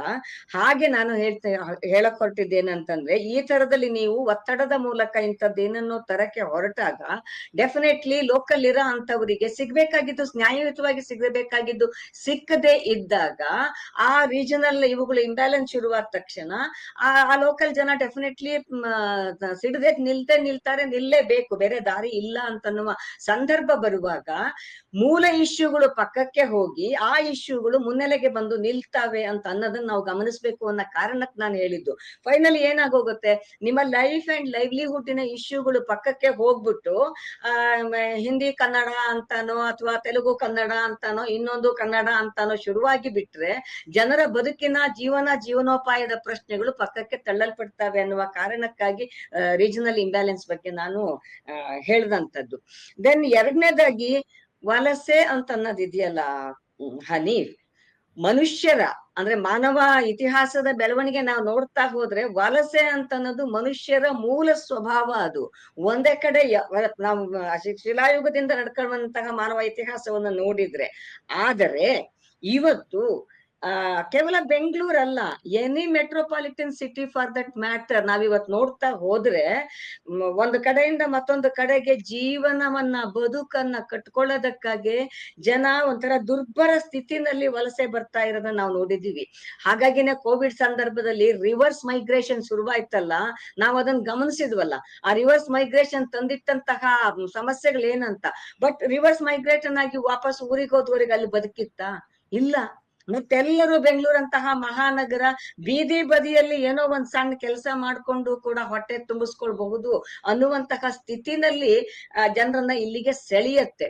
ಹಾಗಾಗಿ ಆ ಲೇಬರ್ ಕ್ಲಾಸು ಕೆಲಸವನ್ನ ಹುಡುಕೊಂಡು ಬಂದು ಬದುಕನ್ನು ಹುಡುಕೊಂಡು ಬರುವಂತದ್ದಿದೆಯಲ್ಲ, ಅಲ್ಲಿ ಎರಡು ಸಂಗತಿಗಳನ್ನ ನಾವು ಗುರುತಿಸ್ಬೇಕು ಅಂತ ಹೇಳಕ್ ನಾನು ಬಯಸ್ತೀನಿ. ಒಂದು, ನಾನ್ ತುಂಬಾ ಸರಿ ತಮಾಷೆ ಮಾಡ್ತೀನಿ, ನಮ್ಮೂರಲ್ಲಿ ಈಗಿನ ಬೆಳಗಾದ್ರೆ ಯುಗಾದಿ ಹಬ್ಬ ಬರುತ್ತೆ, ರಂಜಾನ್ ಬರುತ್ತೆ. ಆದ್ರೆ ರಂಜಾನ್ ಅಲ್ಲಿ ಆ ತರದ ತಳಿರೋ ತೋರಣಗಳು ಏನಿರ್ತಾವ ಇಲ್ಲೋ ನಾನ್ ನೋಡಿಲ್ಲ, ಇನ್ನು ಇಷ್ಟು ವರ್ಷ ಆದ್ರೂ ನೋಡಿಲ್ಲ ಅನ್ನೋದು ನನ್ ವೈಫಲ್ಯ ಅಂತ ಒಪ್ಕೋತಾನೇನೆ. ಬಟ್ ಯುಗಾದಿ ಹಬ್ಬಕ್ ಏನ್ ಕಟ್ತಾರೆ ಅಂತ ನಂಗೆ ಗೊತ್ತು. ನಾನು ಹುಟ್ಟಿ ಬೆಳೆದು ಬದುಕಿದ ಸಂಸ್ಕೃತಿಯ ಆ ಭಾಗವಾಗಿ ನಾನು ಹೇಳಕ್ ಬಯಸುದು.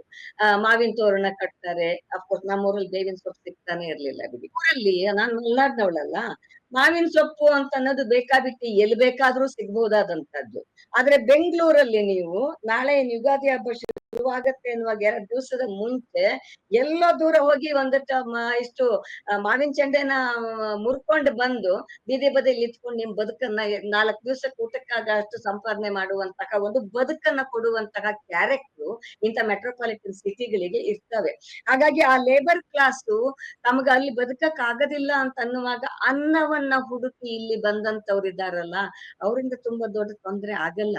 ಆದರೆ ಸರ್ಕಾರ ಒಂದು ತನ್ನ ನಿರ್ದಿಷ್ಟ ಉದ್ದೇಶವನ್ನ ಸಾಧನೆ ಮಾಡೋದಕ್ಕಾಗಿ ಮತ್ತು ಬೇಕು ಅಂತಾನೇನೆ ಈ ತರದ, ಫಾರ್ ಎಕ್ಸಾಂಪಲ್ ಮೆಟ್ರೋದ ಲೋಕೋಮೋಟಿವ್ ಡ್ರೈವರ್ಸ್ ಇನ್ನೊಂದೇನೋ ಶಬ್ದ ಬಳಸಿದ್ರಿ ನೀವು, ಅಂತದನ್ನ ರಿಕ್ರೂಟ್ ಮಾಡ್ಕೊಳ್ಳೋದಕ್ಕೆ ಇಲ್ಲಿ ಜನ ಇಲ್ಲ, ನಾವ್ ಇನ್ನೆಲ್ಲಿಂದನೋ ಕಡೆಯಿಂದನೋ ತರ್ತೀವಿ ಅಂತ ಹೇಳಕ್ ಹೊರಟ ಅಂತದ್ದು, ಅಥವಾ ಇಲ್ಲಿ ಲಭ್ಯವಿರುವ ಮಾನವ ಸಂಪನ್ಮೂಲವನ್ನ ನೀವು ಸರಿಯಾಗಿ ಬಳಸಿಕೊಳ್ಳದೇನೆ ಪರ ರಾಜ್ಯಗಳಿಂದ ಪರ ಊರುಗಳಿಂದ ಕರ್ಕೊಂಡ್ ಬರ್ತೀರಿ ಅಂತ ಅಂದ ತಕ್ಷಣ ನ್ಯಾಚುರಲಿ ಗಿರಿರಾಜ್ ಅವ್ರು ಹೇಳಿದ ಹಾಗೆ ಇಲ್ಲಿ ಒಂದು ಸಂಘರ್ಷ ಎದ್ದೇ ಏಳುತ್ತದೆ. ನೀವು ಅದನ್ನ ನಿಲ್ಸಕ್ ಆಗೋದಿಲ್ಲ. ಮತ್ತೆ ಹಾಗೆ ಸಂಘರ್ಷವನ್ನ ಬೇಕಂತಾನೆ ಹುಟ್ಟು ಹಾಕಿ ಅದರಲ್ಲಿ ಆ ಸಂಘರ್ಷದ ಬೆಂಕಿಯಲ್ಲಿ ತಮ್ಮ ಬೇಳೆ ಬೇಯಿಸ್ಕೊಳ್ಳುವಂತಹ ಅಧಿಕಾರಸ್ಥರ ಕಾರಸ್ಥಾನ ಇದೆಯಲ್ಲ, ಇದು ನಿಲ್ಬೇಕು ಅಂತ ನಾವು ಹೇಳುದು. ಕನ್ನಡದ ಅಥವಾ ನಾ ಕನ್ನಡದ ಅಂತಾನು ಹೇಳಲ್ಲ, ಕರ್ನಾಟಕದಲ್ಲಿ ಇರುವಂತಹ ಜನ, ಇಲ್ಲಿರುವಂತಹ ಬೇರೆ ಭಾಷಿಕರು ಇಲ್ಲೇ ಹುಟ್ಟಿ ಬೆಳೆದು ಇರುವಂತವ್ರು ಮಾತೃಭಾಷೆ ಮೂಲದಲ್ಲಿ ಯಾವುದೋ ಇದ್ದಿರಬಹುದು. ಆದ್ರೆ ಅಂತವ್ರು ಯಾರಿಗೂ ಕೂಡ ನೀವು ಸ್ಥಳವನ್ನ ಕೊಡದೇನೆ ಬೇರೆ ರಾಜ್ಯಗಳಿಂದ ನೀವು ಇಂಪೋರ್ಟ್ ಮಾಡ್ಕೋತೀರಿ ಅಂತಂದ್ರೆ, ಫಾರ್ ಎಕ್ಸಾಂಪಲ್ ನೀವು ಬ್ಯಾಂಕಿಂಗ್ ಇಂಡಸ್ಟ್ರಿ ನೋಡಿ ಹನೀಫ್, BSRB ಇರುವಾಗ ಲೋಕಲ್ ಒಂದು ರಿಕ್ರೂಟ್ಮೆಂಟಿನ ಅಂತಹ ಅವಕಾಶಗಳಿದ್ವು. ಕರ್ನಾಟಕಕ್ಕೆ ಇಷ್ಟು, ತಮಿಳ್ನಾಡಿಗೆ ಇಷ್ಟು ಅಂತ ಇತ್ತು. BSRB ಅನ್ನ ಅಬಾಲಿಷ್ ಮಾಡಿದ್ರು. ಇವತ್ತು ರಿಕ್ರೂಟ್ಮೆಂಟ್ ಅಂತ ಅನ್ನೋದೇ ಇಲ್ಲ. ಬಹುತೇಕ ನೀವು ಬ್ಯಾಂಕಿನ ಕೌಂಟರ್ಗಳಲ್ಲಿ ಉತ್ತರ ಭಾರತದ ಹಿಂದಿ ಭಾಷಿಕ ಎಂಪ್ಲಾಯೀಸ್ ಇರ್ತಾರೆ. ಇಲ್ಲಿನ ಕರ್ನಾಟಕದ ಕನ್ನಡದ ಅಥವಾ ಕನ್ನಡೇತರ ದಕ್ಷಿಣ ಭಾರತದ ಇರುವಂತಹ ಜನ ಬ್ಯಾಂಕಿಗೆ ಹೋದ್ರೆ ಅವರಿಗೆ ಏನೂ ಅರ್ಥ ಆಗದೆ ಇರುವಂತಹ ಸ್ಥಿತಿ ನಿರ್ಮಾಣ ಆಗೋಗಿದೆ. ಹಾಗಾಗಿ ಇಂತಹ ಸೂಕ್ಷ್ಮ ವಿಷಯಗಳನ್ನ ಸರ್ಕಾರಗಳು ಸೂಕ್ಷ್ಮವಾಗಿ ನೋಡದೇ ಇದ್ರೆ, ಸ್ಥಳೀಯ ಮಾನವ ಸಂಪನ್ಮೂಲಗಳಿಗೆ ಕೊಡಬೇಕಾದಂತಹ ಆದ್ಯತೆಯನ್ನ ಕೊಡದೇ ಇದ್ರೆ, ಸಂವಿಧಾನದ ಒಂದು ಮೂಲ ಆಶಯ ಇದೆಯಲ್ಲ, ನೀನ್ ಎಲ್ ಬೇಕಾದ್ರೂ ಬದುಕಬಹುದು, ಎಲ್ ಬೇಕಾದ್ರೂನು ಉದ್ಯೋಗ ಮಾಡಬಹುದು ಅಂತ, ಆ ಮೂಲ ಆಶಯಕ್ಕೂ ಧಕ್ಕೆ ಬರ್ತದೆ ಅಂತ ಅನ್ನೋದನ್ನ ಅರ್ಥ ಮಾಡ್ಕೋಬೇಕು. ಒಂದು 2021ರಲ್ಲಿ ಜನಗಣತಿ ಆಗಿಲ್ಲ, 2011ರಲ್ಲಿ ಆಯ್ತು. 21ರಲ್ಲಿ ನಾವು ಆಧಾರ್ ಕಾರ್ಡ್ ನ ಆಧಾರದ ಮೇಲೆ ಜನಸಂಖ್ಯೆಯನ್ನು ಲೆಕ್ಕ ಹಾಕುವಂತ ಒಂದು ಪದ್ಧತಿ ಕೂಡ ಇದೆ. ಅಂದ್ರೆ ಎಲ್ಲರಿಗೂ ಆಧಾರ್ ಕಾರ್ಡ್ ಬೇಕು ಅನ್ನುವಂಥದ್ದು. ಒಂದು ಅಂದಾಜಿನ ಪ್ರಕಾರ ಬೆಂಗಳೂರಿನ ಜನಸಂಖ್ಯೆ ಇವತ್ತು ಮಹಾನಗರದ ಜನಸಂಖ್ಯೆ 1,40,40,00,000 ತಲುಪಿದೆ ಅಂತ ಹೇಳಿ ಹೇಳ್ತಾರೆ. 1,30,00,000 ಅಂತಲೂ ಕೂಡ ನಾವು ಹಿಡಿದ್ರು ಕೂಡ, ಇದರಲ್ಲಿ ನೋಡಿ 2011ರ ಗಣತಿನಲ್ಲಿ ನಾನು ಗಮನಿಸಿದ್ದು, ಜನಗಣತಿನಲ್ಲಿ ಇದ್ದಂತ ಅಂಕಿಅಂಶ ಏನು ಅಂತ ಹೇಳಿದ್ರೆ, ಬೆಂಗಳೂರಿನಲ್ಲಿ ಇರುವಂತಹ ಜನರಲ್ಲಿ 42.12% ಬೆಂಗಳೂರಿನಿಂದ ಹೊರಗಡೆಯಿಂದ ಬಂದವರು ಅಂತ. ಆ 2011ರಲ್ಲಿ ಇದಿಷ್ಟು ತೀವ್ರಗತಿನಲ್ಲಿ ಇರಲಿಲ್ಲ. ಬೆಂಗಳೂರಿಂದ ಹೊರಗಡೆ ಅಂತ ಹೇಳಿದ್ರೆ ಬೇರೆ ಜಿಲ್ಲೆಗಳಿಂದ ಬಂದವರು, ಕರ್ನಾಟಕದವರೇ ಹೆಚ್ಚು ಮಂದಿ ಇದ್ರು ಅದರಲ್ಲಿ, ಬೇರೆ ಬೇರೆ ಜಿಲ್ಲೆಗಳಿಂದ ಬಂದವರು ಅನ್ನುವಂಥದ್ದು. ಆದ್ರೆ ಈಗ 2025ರಲ್ಲಿ ನಾವು ನಿಂತು ನೋಡಿದಾಗ ದೊಡ್ಡ ಮಟ್ಟದಲ್ಲಿ ವಲಸೆ ಉತ್ತರದ ರಾಜ್ಯಗಳಿಂದ ಆಗ್ತಾ ಇದೆ. ಅದು ನಾವು ಎಲ್ಲಿ ಗಮನಿಸ್ತಾ ಇದೀವಿ ಅಂತ ಹೇಳಿದ್ರೆ, ಹೊರಗಡೆ ಪ್ರಪಂಚದಲ್ಲಿ ಏನ್ ನಡೀತಾ ಇದೆ, ಊಟ ತಿಂಡಿ ಭಾಷೆ, ಇದು ನಮ್ಗೆ ಕೇಳಿಸುವಾಗ ಗೊತ್ತಾಗುತ್ತೆ ನಮಗೆ ಯಾವ ತರ ನಡೀತಾ ಇದೆ ಅನ್ನುವಂಥದ್ದು. ಇದು ಬಹಳ ದೊಡ್ಡ ಮಟ್ಟದಲ್ಲಿ ಆಗಿರಬಹುದು ಅನ್ನುವಂಥದ್ದು. 2019ರಲ್ಲಿ ಕೂಡ ಸರ್ಕಾರನೇ ಕೊಟ್ಟಂತ ಒಂದು ಅಂಕಿಅಂಶಗಳ ಪ್ರಕಾರ 50% ದಾಟಿದೆ. ಬೆಂಗಳೂರಿನಲ್ಲಿರುವಂತಹ ಹೊರಗಿನವರ ಸಂಖ್ಯೆ 50% ದಾಟಿದೆ ಅನ್ನುವಂಥದ್ದು ಸರ್ಕಾರವೇ ಅದನ್ನು ಹೇಳಿತ್ತು. ನಾವು ಇನ್ನೂ 5 ವರ್ಷ, ಈಗ 19 ಅಂದ್ರೆ ಇನ್ನೂ 6 ವರ್ಷ ಆಯ್ತು, ಈಗ 5 ವರ್ಷ ದಾಟ್ತೀಗ. ಈಗ ನಾವು ಗಮನಿಸಿದಾಗ ಬಹುತೇಕ ನನ್ನ ಪ್ರಕಾರ ಸುಮಾರು 60%ಕ್ಕೂ ಹೆಚ್ಚು ಮಂದಿ ಹೊರಗಿನಿಂದ ಬಂದವರು ಬೆಂಗಳೂರಿನಲ್ಲಿ ತುಂಬಿಕೊಂಡಿದ್ದಾರೆ. ಅಂದ್ರೆ ಬೇರೆ ಬೇರೆ ಜಿಲ್ಲೆಗಳಿಂದ ಇರಬಹುದು, ಬೇರೆ ಬೇರೆ ರಾಜ್ಯಗಳಿಂದ ಇರಬಹುದು. ಅದರಲ್ಲೂ ಕೂಡ ಹೊರ ರಾಜ್ಯಗಳಿಂದ ಬಂದಿರುವಂತಹವರ ಸಂಖ್ಯೆ ಇನ್ನೂ ಜಾಸ್ತಿ ಆಗಿದೆ. ಈಗ ಭಾರತದಲ್ಲೇ 2ನೇ ಅತಿ ದೊಡ್ಡ ವಲಸೆ ಇರುವಂತಹ ನಗರ ಬೆಂಗಳೂರು, ಬಾಂಬೆ ಬಿಟ್ರೆ ಇವತ್ತಿನ ಅಂಕಿಅಂಶಗಳ ಪ್ರಕಾರ. ಇದನ್ನ ಸ್ಟಾಪ್ ಮಾಡೋದಕ್ಕೆ ಏನಾದ್ರೂ ದಾರಿ ಇದೆಯಾ? ಯಾವ ತರ ಇದನ್ನ ನಾವು ಇದು ಮಾಡ್ಬೇಕು ಇದನ್ನ? ಗಿರಿರಾಜ್ ಸರ್, ಮುಖ್ಯವಾಗಿ ನಾನು ಮೇಡಮ್ ಮತ್ತೆ ನಿಮ್ಮ ಮಾತಿಗೆ ಪ್ರತಿಕ್ರಿಯಿಸ್ತಾ ಫಸ್ಟ್ ಹೇಳ್ಬಿಡ್ತೀನಿ. ದಟ್ 2005ರಲ್ಲಿ CNR ರಾವ್ ಅವರು ಒಂದು ಆರ್ಟಿಕಲ್ ಬರ್ದಿದ್ರು, ಬರ್ನ್ IT ಬರ್ನ್ ಬ್ಯಾಂಗ್ಳೂರ್ ಅಂತ. ಯಾಕಂದ್ರೆ ಅವ್ರು ಇದನ್ನ ಕ್ಲಿಯರ್ ಆಗಿ ಅಂಡರ್ಸ್ಟೇಟ್ ಮಾಡೇ ಹೇಳಿದ್ರು ದಟ್ ಇದೇನ್ ನಾವು ಸ್ವಾಗತಿಸ್ಕೊಂಡು IT ಅಂತ ಸೆಲೆಬ್ರೇಟ್ ಮಾಡ್ತೀವಿ, ಫಸ್ಟ್ ಆಫ್ ಆಲ್ ಇದು ಸೈನ್ಸಿಗೂ ಉಪಯೋಗ ಆಗುವಂತದ್ದಲ್ಲ, ಇದೊಂದು ವ್ಯಾಪಾರೀಕರಣ, ಸೈನ್ಸ್ ಅನ್ನು ಉಪಯೋಗಿಸ್ಕೊಂಡು ಮಾಡಿರೋ ವ್ಯಾಪಾರೀಕರಣ ಇದು. ಅಂಡ್ ಅದ್ ಏನೇನಾಗತ್ತೆ ಅಂತ ಹೇಳಿ ಇದ್ ಮಾಡ್ತಿದ್ರು. ನಾನು ಇದೆಲ್ಲ ಅಂದ್ರೆ ನಾವು 3-4 ವರ್ಷದ ಹಿಂದೆ ಒಂದು ಕ್ಯಾಂಪೇನ್ ಸ್ಟಾರ್ಟ್ ಮಾಡಿದ್ವಿ, ಬೆಂಗಳೂರು ಬೆಳೆದದ್ದು ಸಾಕು ಅಂತ ಹೇಳಿ. ಯಾಕಂದ್ರೆ ಏನಾಗ್ತಾ ಇದೆ, ಬಾಂಬೆ ಆಗ್ಲಿ, ಚೆನ್ನೈ ಆಗ್ಲಿ, ಡೆಲ್ಲಿ ಆಗ್ಲಿ, ಕಲ್ಕತ್ತಾ ಆಗ್ಲಿ, ಇವರೆಲ್ಲರಿಗೂ ಒಂದ ನದಿ ಇದೆ ಅಥವಾ ಸಮುದ್ರ ಇದೆ. ಬರೀ ಕೆರೆಗಳ ಇಟ್ಕೊಂಡೇ ಕಟ್ಟದಂತಹ ಊರು ಬೆಂಗಳೂರು.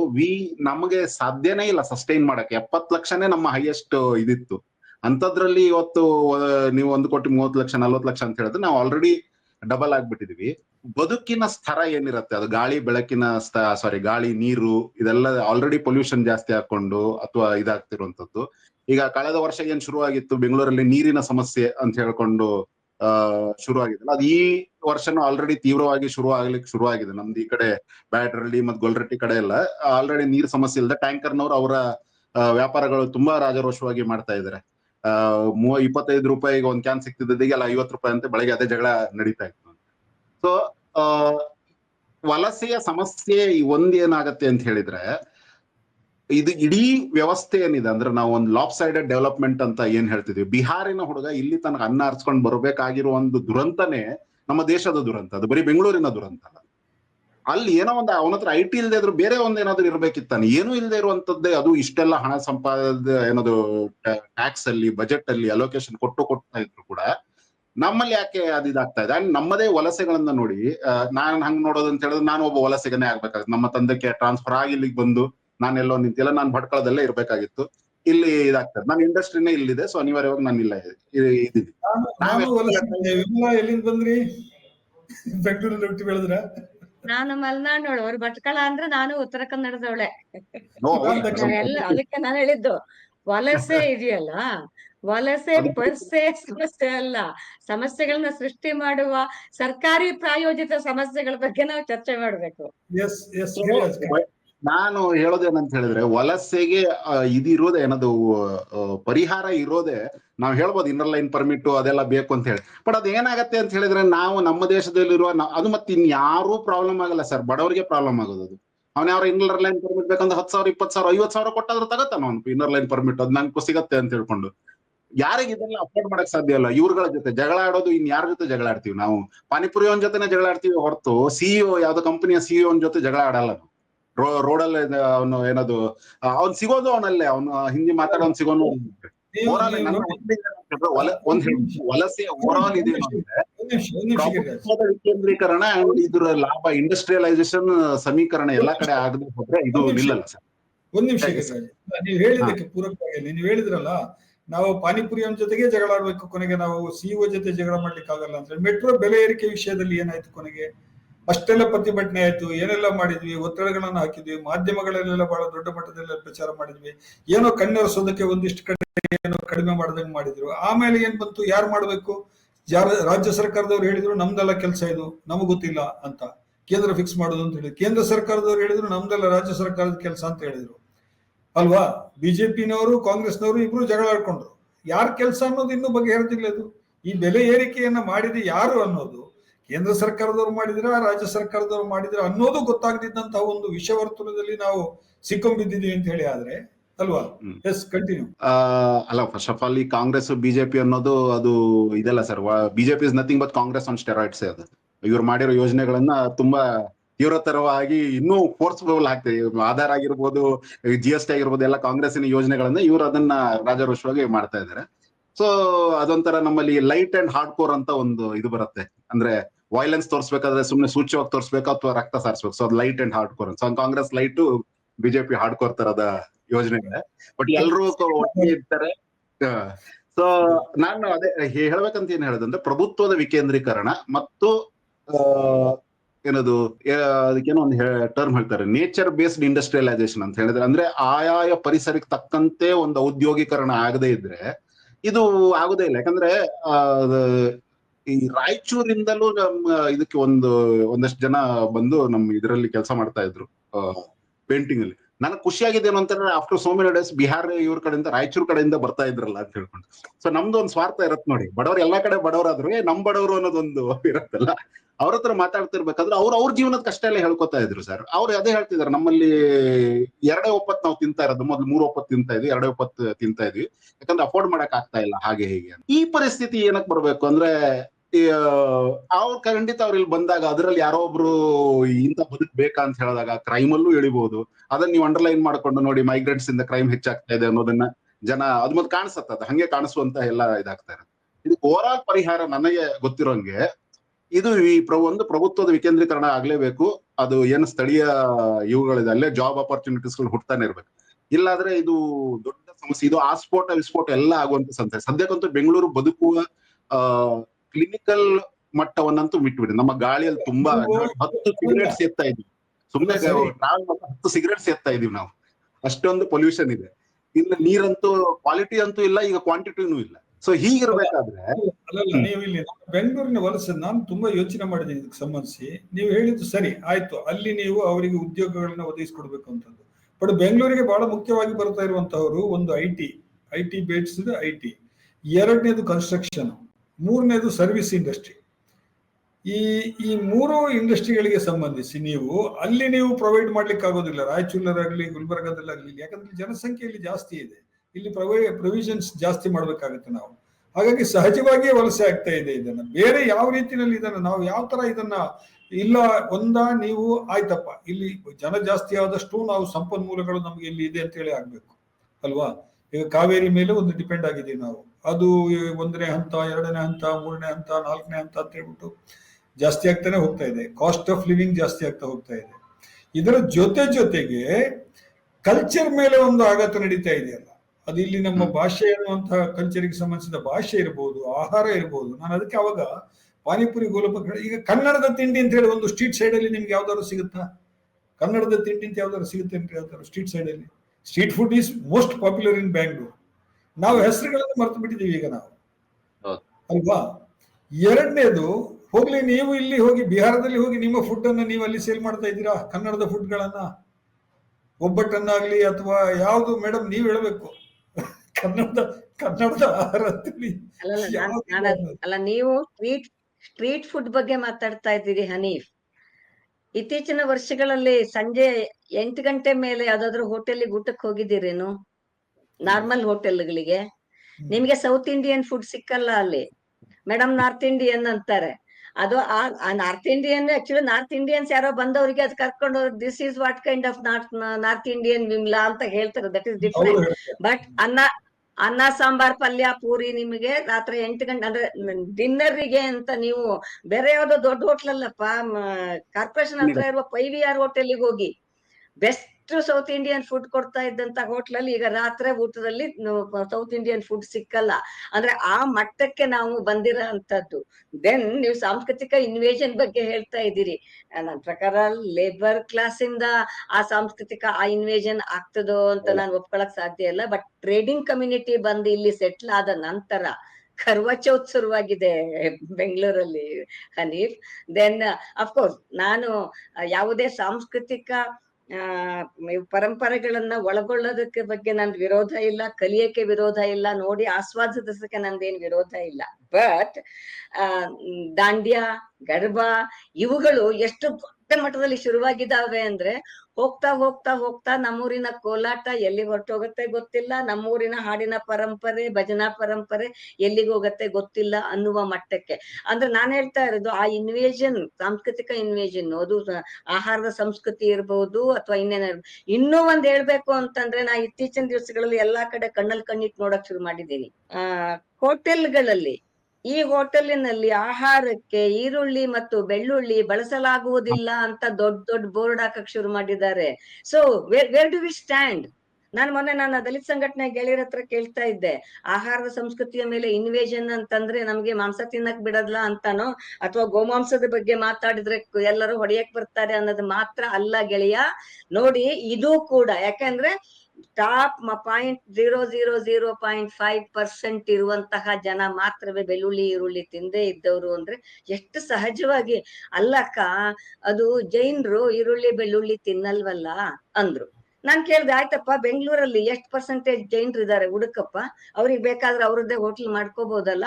ಎಲ್ಲರೂ ಹೋಗಿ ತಿನ್ನುವಂತಹ, ಜೈನರು ನಡೆಸದೇ ಇರುವಂತಹ, ಕನ್ನಡಿಗರೇ ನಡೆಸ್ತಾ ಇರುವಂತಹ, ಅಗೈನ್ ಕರ್ನಾಟಕದಲ್ಲಿ ಜೈನರು ಇಲ್ಲೇ ಹುಟ್ಟು ಬೆಳೆದವ್ರು ಇರ್ಬೋದು, ಅವ್ರ ಬಗ್ಗೆ ವಿರೋಧ ಅಲ್ಲ. ಬಟ್ ಆ ಟ್ರೇಡಿಂಗ್ ಕಮ್ಯುನಿಟಿ ಬಂದಿದ್ದು ಹೇಗೆ ನಿಮ್ಮ ಆಹಾರ ಪ್ರತಿನಿತ್ಯದ ನನ್ನ ಮನೆಯಲ್ಲಿ ಈರುಳ್ಳಿ ಬೆಳ್ಳುಳ್ಳಿ ಇಲ್ಲದೆ ನಾವು ಒಂದಿನನೂ ಅಡಿಗೆ ಮಾಡಲ್ಲಪ್ಪ. ಊಟ ಮಾಡಿ ಮಾಡಿ ಬೇಜಾರಾಗೋದ್ರೆ ರಾತ್ರಿ ಬೆಳ್ಳುಳ್ಳಿ ಹುರ್ಕೊಂಡು ಅನ್ನಕ್ಕೆ ಕಲ್ಸ್ಕೊಂಡು ತಿಂತೀನಿ ನಾನು, ಆಯ್ತಾ. ಆ ಮಟ್ಟದಲ್ಲಿ ಇರುವಂತಹ ಒಂದು ಆಹಾರ, ಅಷ್ಟು ಸಮೃದ್ಧವಾದಂತಹ ಆಹಾರವನ್ನು ನಾವು ತಿಂತಾ ಇರೋರಿಗೆ ನೀವು ಹೋಟ್ಲುಗಳಲ್ಲಿ because of some people came here, some people want to dominate everything, ಈ ತರದ ಇನ್ವೇಷನ್ ಆಗತ್ತಲ್ಲ, ಇದ್ರ ಬಗ್ಗೆ ನಮ್ಗೆ ಆಲೋಚನೆ ಬರ್ಬೇಕಾಗಿತ್ತು ಅನ್ಕೋತೀನಿ. ಇನ್ನೂ ಬಂದಿದೆ ಗಿರಿರಾಜ್, ನೀವು ನಾಟಕಗಳು ರಂಗಭೂಮಿನಲ್ಲಿ ಕೆಲಸ ಮಾಡಿದವರು, ಸಿನಿಮಾದಲ್ಲೂ ಕೆಲಸ ಮಾಡಿದವರು, ಸಿನಿಮಾಗಳನ್ನು ತುಂಬಾ ನೋಡ್ತೀನಿ. ಮದುವೆಗಳಲ್ಲಿ ನಾನು ನೋಡಿದ್ದೀನಿ. ನಾನು ಅದೊಂದು ಆ ಕುತ್ತಿಗೆಯಿಂದ ಹಿಡಿದು ಕಾಲಿನವರೆಗೆ ಉದ್ದದ್ದು ಒಂದು ನಿಲುವಂಗಿ ತರ ಹಾಕೊಂಡ್ಬಿಟ್ಟು ಮದುವೆಗಳಲ್ಲಿ ನೀವು ಡ್ರೆಸ್ಗಳನ್ನು ನೋಡಿದ್ರಿ ನೀವು, ಅದು ಎಲ್ಲಿಂದ ಬಂತದ್ದು? ಸಡನ್ ಆಗಿ ಬೆಂಗಳೂರಿನಲ್ಲಿ ಟಿವಿ ಮೂಲಕ ಫಸ್ಟ್ ಇದಿಟ್ರು. ಆಮೇಲೆ ಕನ್ನಡದ ಚಾನೆಲ್ಗಳಲ್ಲಿ ಎಲ್ಲ ನಾರ್ತ್ ಇಂಡಿಯನ್ ಇವ್ರುಗಳು ಬಂದಾದ್ಮೇಲೆ ಇಲ್ಲಿ ನಡೆಯುವಂತಹ ಸೀರಿಯಲ್ಗಳು, ಸರ್ ಅಜ್ಜ ಅಂತ ಯಾರೋ ಕರೆಯಲ್ಲ, ನೀವು 3 ಸೀರಿಯಲ್ ನೋಡ್ಸ್ಕೊಟ್ಟು ದಾದಾಜಿ ಅಂತ ಕರೀತಾರೆ. ಸೊ ಅಲ್ಲಿಂದ ಮಾಡಿಸ್ಕೊಂಡು ಅದು ತಲೆ ಒಳಗೆ ಹೋಗಿ ಹೋಗಿ ಹೋಗಿ ಮದುವೆ ಅನ್ನೋ ಗ್ರ್ಯಾಂಡ್ಯೂರ್ಗಳು, ಅಂದ್ರೆ 25-30 ಎಪಿಸೋಡ್ಗಳು ನಡೆಯುತ್ತಲ್ಲ ಸರ್. ನಮ್ಮಲ್ಲಿ ಮದುವೆ ಒಂದ್ ದಿವಸ ಮುಗಿದೋಗತ್ತೆ. ಹೋಗಿ ಶೇರ್ವಾನಿ ಹಾಕೊಳ್ಳೇಬೇಕು, ಇದ್ರಲ್ಲಿ ರಿಸೆಪ್ಷನ್ ಅಲ್ಲಿ ಸೂಟ್ ಹಾಕೊಳ್ಳೇಬೇಕು. ಆಮೇಲೆ ಇದು ಈ ಸಂಗೀತ್ ಇಂಥದ್ದಂತೆಲ್ಲ ಏನದು ಮೆಹಂದಿ ಸಂಗೀತ್ ಮೊದ್ಲು ಮದುವೆದು ನಾನಂತೂ ಇದ್ರಲ್ಲಿ ಮಂತ್ರಮಾಂಗಲ್ಯ ವಿಧಿಯಲ್ಲಿ ಮದುವೆ ಆಗ್ಬಿಟ್ಟ, ನಮ್ಗೇನು ಅರ್ಥನೂ ಆಗಿಲ್ಲ, ಬಿಟ್ಟಾಗ್ಬಿಟ್ವಿ ನಾವು. ಬಾಕಿ ಇವತ್ತೇನಂದ್ರೆ ಮದುವೆ ಆಗಕ್ಕಿಂತ ಮುಂಚೆ 5 ದಿವಸ ಹಳದಿ ಮೆಹಂದಿ ಇದು ಅಂತ ಹೇಳ್ಬಿಟ್ಟು ಎಲ್ಲಿಂದ ಕಲ್ತ್ರು ಅಂದ್ರೆ ಅಂದ್ರೆ ಸಿನಿಮಾದಲ್ಲಿ, ಹಿಂದಿ ಸಿನಿಮಾದಲ್ಲಿ ಇಲ್ಲ ಅದು. ಅಂದ್ರೆ ಇದು ಅಷ್ಟೆಲ್ಲ ಟೈಮ್ ವೇಸ್ಟ್ ಮಾಡಕ್ ಅಲ್ಲಿ ಇದಿರಲ್ಲ. ಸೀರಿಯಲ್ಗಳು ತುಂಬಾ ಚೆನ್ನಾಗಿ ಅದನ್ನ ಇದ್ ಮಾಡ್ಕೊಂಡೋದು. ಆಮೇಲೆ ನೀವು ಆಗ್ಲೇ ಹೇಳಿದ ಎಲ್ಲಾ ಮಾತುಗಳು is again the answer for ನಾವು ಫಸ್ಟ್ ಕೇಳಿದ್ರಲ್ಲಿ ಯಾಕೆ ಅಗ್ರೆಸಿವ್ ಆಗ್ತಿದ್ದೀರ ಅಂತ ಹೇಳಿದ್ರೆ ಇಲ್ಲಿಗೆ ಬರುತ್ತೆ. ನನಗೆ ಬೆಳ್ಳುಳ್ಳಿ ಈರುಳ್ಳಿ ಹಾಕ್ಬೇಕು, ಇವ್ರು ನನ್ನ ಸ್ವಾತಂತ್ರ್ಯವನ್ನು ಕಿತ್ಕೊಂಡಿದಾರಲ್ಲ ಸಿಟ್ಟಿಂದಲೇ ಈ ಜಗಳಗಳು ಶುರುವಾಗ್ತದೆ. ನನಗೆ ಒಂದು ಘಟನೆ ನೆನಪಾಗುತ್ತೆ. ನಾನು ಜೈಪುರಕ್ಕೆ ಮೊದಲ ಬಾರಿ ಹೋದಾಗ ಅಲ್ಲಿ ಬಹುತೇಕ ಹೋಟೆಲ್ಗಳಲ್ಲಿ, ಈಗ ರಾಧಾಕೃಷ್ಣ ಹೋಟೆಲ್, ರಾಧಾಕೃಷ್ಣ ಪವಿತ್ರ ಹೋಟೆಲ್, ಆಮೇಲೆ ಮಹಾಲಕ್ಷ್ಮಿ ಹೋಟೆಲ್ ಅಂತ ಇರುತ್ತೆ, ಮಹಾಲಕ್ಷ್ಮಿ ರೆಸ್ಟೋರೆಂಟ್, ಮಹಾಲಕ್ಷ್ಮಿ ಪವಿತ್ರ ರೆಸ್ಟೋರೆಂಟ್, ಆಲ್ಮೋಸ್ಟ್ ತುಂಬಾ ಹೋಟ್ಲ್ಗಳಲ್ಲಿ ಪವಿತ್ರ ಅಂತ ಇರುತ್ತೆ ಬೋರ್ಡ್ನಲ್ಲಿ. ಪವಿತ್ರ ರಾಧಾಕೃಷ್ಣ ರೆಸ್ಟೋರೆಂಟ್, ಪವಿತ್ರ ಮಹಾಲಕ್ಷ್ಮಿ ಓ, ಹಂಗೆ. ಏನಪ್ಪ ನಾನೇನ್ ಅನ್ಕೊಂಡೆ, ನಮ್ಮಲ್ಲಿ ಇದಿದೆಯಲ್ಲ ಸೀರೀಸ್ ಆಫ್ ಹೋಟೆಲ್ಸ್, ಚೈನ್ ಹೋಟೆಲ್ಗಳನ್ನೆಲ್ಲ ಮಾಡ್ತಾರಲ್ಲ ನಮ್ಮ ಅಡಿಗ ಅವರು, ಉಡುಪಿಯವರವರೆಲ್ಲ. ಹಾಗೆ ಇದು ಯಾವುದೋ ಒಂದು ಪವಿತ್ರ ಅನ್ನೋದೊಂದು ಇಂಡಸ್ಟ್ರಿಯಲ್ ಗ್ರೂಪ್ ಯಾವ್ದು ಚೈನ್ ಹೋಟೆಲ್ ಮಾಡಿದೆ ಅಂತ ನಾನು ಅನ್ಕೊಂಡಿದ್ದೆ.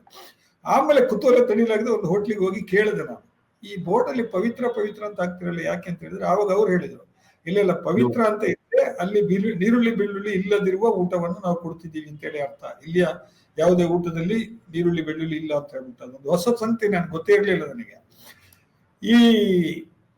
ಇದೆಲ್ಲವೂ ಕೂಡ ಈ ತರ ಇನ್ವೈಡ್ ಆಗುವಂತ ಸಂದರ್ಭದಲ್ಲಿ ನಾವು ಇನ್ನು ನೆಕ್ಸ್ಟ್ ಸ್ಟೇಜ್ ಏನಿರೋದು ಅಂತ ಹೇಳಿದ್ರೆ, ಬೆಂಗಳೂರನ್ನ ಕೇಂದ್ರಾಡಳಿತ ಪ್ರದೇಶ ಮಾಡಬೇಕಾಗಿ ಬರುತ್ತೆ. ಚಂಡೀಗಢ ಆಯ್ತಲ್ವಾ, ಅದೇ ತರ ಬೆಂಗಳೂರು ಕೂಡ ಮಲ್ಟಿ ಕಲ್ಚರಲ್, ಮಲ್ಟಿ ಲಿಂಗ್ವಿಸ್ಟಿಕ್ ಮತ್ತು ಈ ತರ ಆಗಿರೋದ್ರಿಂದ ಕೇಂದ್ರಾಡಳಿತ ಪ್ರದೇಶ ಆಗುವಂತಹ ದಿನಗಳು ದೂರ ಇಲ್ಲ ಅಂತ ಹೇಳ್ಬಿಟ್ಟು ಒಬ್ರು ಇಂಡಸ್ಟ್ರಿಯಲಿಸ್ಟ್ ಇದನ್ನ ಹೇಳಿದ್ರು ಕೂಡ ಕೆಲವು ವರ್ಷಗಳ ಹಿಂದೆ, ಬೆಂಗಳೂರಿನ ಕೇಂದ್ರಾಡಳಿತ ಪ್ರದೇಶ ಮಾಡಬೇಕು ಅನ್ನುವಂತಹ ಒಂದು ಮಾತು ಕೂಡ ಅವ್ರ ಬಾಯಿಂದ ಪತ್ರಿಕೆಯಲ್ಲಿ ಬಂತು. ವಿಮಲಾ, ಇದು ಒಳ್ಳೇದಾ? ಇದು ಬೆಂಗಳೂರಿನ ದೃಷ್ಟಿಯಿಂದ ಒಳ್ಳೇದಾ? ಇದು ಪ್ರಶ್ನೆ ಇರೋದು, ಒಂದು ರಾಜ್ಯ ಆಗಿ ಇರುವಂತಹ ನಮ್ಮ ರಾಜ್ಯವನ್ನ ಕೇಂದ್ರಾಡಳಿತ ಪ್ರದೇಶವನ್ನಾಗಿ ಮಾಡೋದಕ್ಕೆ ಹೊರಟ್ರೆ ಅದು ಒಳ್ಳೇದಾ ಅನ್ನುವಂತಹ ಪ್ರಶ್ನೆ ಸಾಧ್ಯವೇ ಇಲ್ಲದೆ ಇರೋಂಥದ್ದು. ಬಟ್ ಒಂದೇನಂದ್ರೆ, ಇವತ್ತಿನ ಸಂದರ್ಭದಲ್ಲಿ ಎಲ್ಲವನ್ನೂ ಏಕತ್ರಗೊಳಿಸೋದಕ್ಕೆ ಹೊರಟು ಚಕ್ರವರ್ತಿ ಒಬ್ರು ಇಡೀ ದೇಶವನ್ನ ಆಡಳಿತ ಮಾಡುವಂತಹ ಕನಸು ಕಾಣ್ತಾ ಇರುವಂತಹ ಹೊತ್ತಿನಲ್ಲಿ ಅಂಥದ್ದೊಂದು ದಿನ ಬಂದ್ರೆ ಆಶ್ಚರ್ಯ ಏನಿಲ್ಲ ಅಂತ ನಾವು ಅಂದ್ಕೋತಾನೇನೆ. ಬಟ್ ಭಾರತ ಒಂದು ಒಕ್ಕೂಟ ಸ್ವರೂಪವನ್ನ ಒಪ್ಕೊಂಡಿರುವಂತಹ ಮತ್ತು ಇವತ್ತಿಗೂ ನಾವೆಲ್ಲರೂ ಕೂಡ ಪ್ರೀತಿ ಮಾಡುವಂತಹ ಆ ಒಕ್ಕೂಟ ವ್ಯವಸ್ಥೆಯನ್ನ ಇಂಟ್ಯಾಕ್ಟ್ ಆಗಿ ಉಳಿಸುವಂತಹ ಸರ್ವ ಜನಾಂಗದ ಶಾಂತಿಯ ತೋಟದ ಸಂವಿಧಾನ ಇದೆಯಲ್ಲ, ಇದನ್ನ ಉಳಿಸ್ಕೊಳ್ಳೋ ಜವಾಬ್ದಾರಿ ನಮ್ದು ಆಗ್ಬೇಕು. ಇದನ್ನೊಂದು ಕೇಂದ್ರಾಡಳಿತ ಪ್ರದೇಶ ಮಾಡೋದಕ್ಕೆ ನಾವು ಬಿಡಬಾರ್ದು ಅಂತಾನೆ ನಾನು ಅಂದ್ಕೋತೀನಿ. ಬಟ್ ಅಗೈನ್ ಅಂಥದ್ದೊಂದು ಸ್ಥಿತಿ ರಾಜಕೀಯವಾಗಿ ಬರುವಂತಹ ಸಂದರ್ಭ ಬರುವಾಗ, ನೀವು ಆಗ್ಲೇ ಹೇಳಿದಾಗೆ ಇದನ್ನ ತಡೆಯೋದಕ್ಕೆ ಏನ್ ಮಾಡಬಹುದು ಅಂತ ಕೇಳ್ತಾ ಇದ್ರಲ್ಲ, ಸರಿ ಮಾಡೋದಕ್ಕೆ ಏನ್ ಮಾಡ್ಬೋದು ಬೆಂಗಳೂರಂತ ಕಡೆಗೆ ವಲಸೆಯನ್ನ ತಡೆಯೋದಕ್ಕೆ ಅಂತ. ಫಾರ್ ಎಕ್ಸಾಂಪಲ್, ಇವತ್ತು ಬಹುತೇಕ ಬೆಂಗಳೂರಿನ ಕನ್ಸ್ಟ್ರಕ್ಷನ್ ಸೆಕ್ಷನ್ ನಲ್ಲಿ ಲೇಬರ್ ಆಗಿ ಕೆಲಸ ಮಾಡ್ತಾ ಇರುವಂತಹ, ಅಂದ್ರೆ ಮೇಜನ್ಗಳು ಅಥವಾ ಮಣ್ಣಿನ ಕೆಲಸ, ಅಗೆಯ ಕೆಲಸ ಅಂತದ್ ಮಾಡೋರು ಬಹುತೇಕ ನಮ್ಮ ಕಲ್ಯಾಣ ಕರ್ನಾಟಕದ ಕಡೆಯ ಕಾರ್ಮಿಕ ಬಂಧುಗಳು. ಬಿಟ್ರೆ ಈ ಸ್ಕಿಲ್ಡ್ ಕೆಲಸಗಳಿದಾವಲ್ಲ, ಅದು ಕಾರ್ಪೆಂಟ್ರಿ ಇರಬಹುದು, ಮತ್ತೆ ಸಮ್ ಎಕ್ಸ್ಟೆಂಟ್ ಪೇಂಟಿಂಗ್ ಅಂತ ಕೆಲಸ ಇರಬಹುದು, ಅಂತದನ್ನ ಮಾಡ್ತಾ ಇರೋರು ಬಿಹಾರ್ ಆ ಕಡೆಯಿಂದ ಬರ್ತಾ ಇರೋರು ಅಂತ ನಾವು ಗಮನಿಸ್ತಾ ಇರೋದು.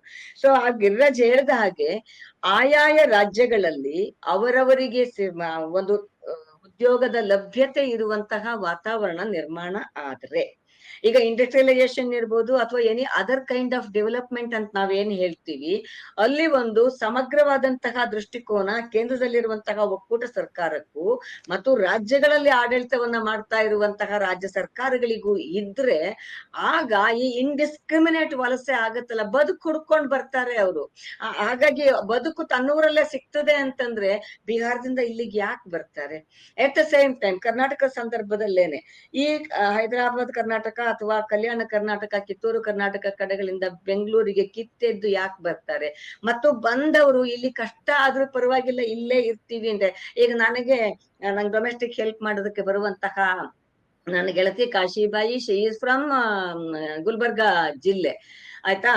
ಈಗ ಬಂದಿದ್ದಾರೆ 5 ಜನ ಮಕ್ಕಳು, ವಾಪಸ್ ಹೋಗುವಂತಹ ಸಂದರ್ಭಗಳೇ ಇಲ್ಲ. ಯಾಕೆ ಅಂದ್ರೆ ಅಲ್ಲಿ ಹೋಗಿ ಏನ್ ಮಾಡ್ಲಕ್ಕ, ನಾನು 5 ಜನ ಮಕ್ಳಿದ್ದಾರೆ, ಮಕ್ಳಿಗೆ ಓದ್ಸಕ್ಕೆ ಶಾಲಿ ಕಲ್ಸಕ್ಕೆ ಒಂದ್ ಸ್ವಲ್ಪ ಅವಕಾಶ ಆಗ್ತದೆ, ನಮ್ಮೂರಾಗ ಏನಿದೆ ಅಂದ್ರೆ ಓವರ್ ಆಲ್ ಡೆವಲಪ್ಮೆಂಟ್ ಬಗ್ಗೆ ಸರ್ಕಾರಕ್ಕೆ ಆಲೋಚನೆ ಇದ್ರೆ, ಅದೇನೋ ಕಲ್ಯಾಣ ಕರ್ನಾಟಕ ಡೆವಲಪ್ಮೆಂಟ್ ಬೋರ್ಡ್ ಅದು ಇದು ಅಂತ 100 ಕೋಟಿ ಹಣವನ್ನ ಮೀಸಲಿಟ್ಟೇ ಇಡುತ್ತಾರೆ, ಎಲ್ಲಿಗೆ ಹೋಗ್ತದೆ ಅದು ಗೊತ್ತಿಲ್ಲ.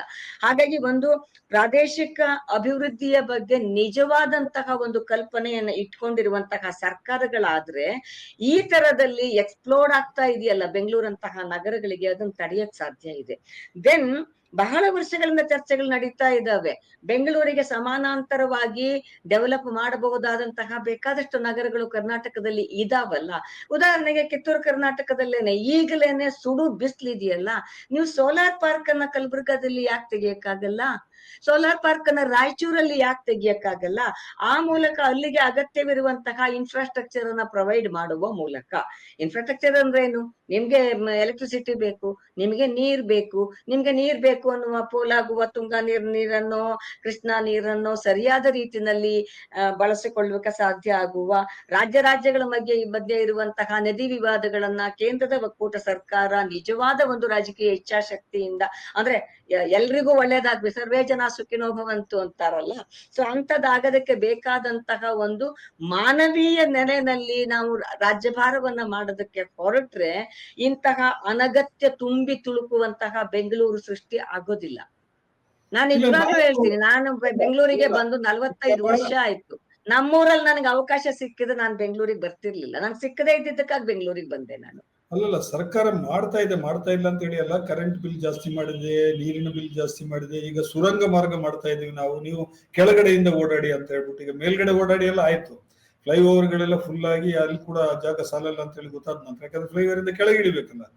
ಕೆಳಗಿಳಿದಾಗ ಮತ್ತೆ ಅಲ್ಲಿ ನಾವೀಗ ತುಮಕೂರು ರಸ್ತೆಯಿಂದ ನಾನು ಪ್ರತಿದಿನ ಬರ್ತಾ ಇದ್ದೀನಿ. ನಾನು ಅಲ್ಲಿ ಆ ಫ್ಲೈಓವರ್ ಕೆಳಗಿಳಿಯುವಲ್ಲಿ ಬಂದು ಅಲ್ಲಿಂದ ಒಂದು ಸ್ಟಾಪ್ ಅಲ್ಲಿಂದ ಆಮೇಲೆ 5 ಕಿಲೋಮೀಟರ್ 10 ಕಿಲೋಮೀಟರ್ ಸ್ಪೀಡ್ ಅಲ್ಲಿ ಮೆಲ್ಲ ಬಂದು ಹೆಂಗಾದ್ರೂ ಯಶವಂತಪುರ ದಾಟ್ಬಿಟ್ರೆ ಸಾಕು ಅನ್ನೋ ಪರಿಸ್ಥಿತಿ.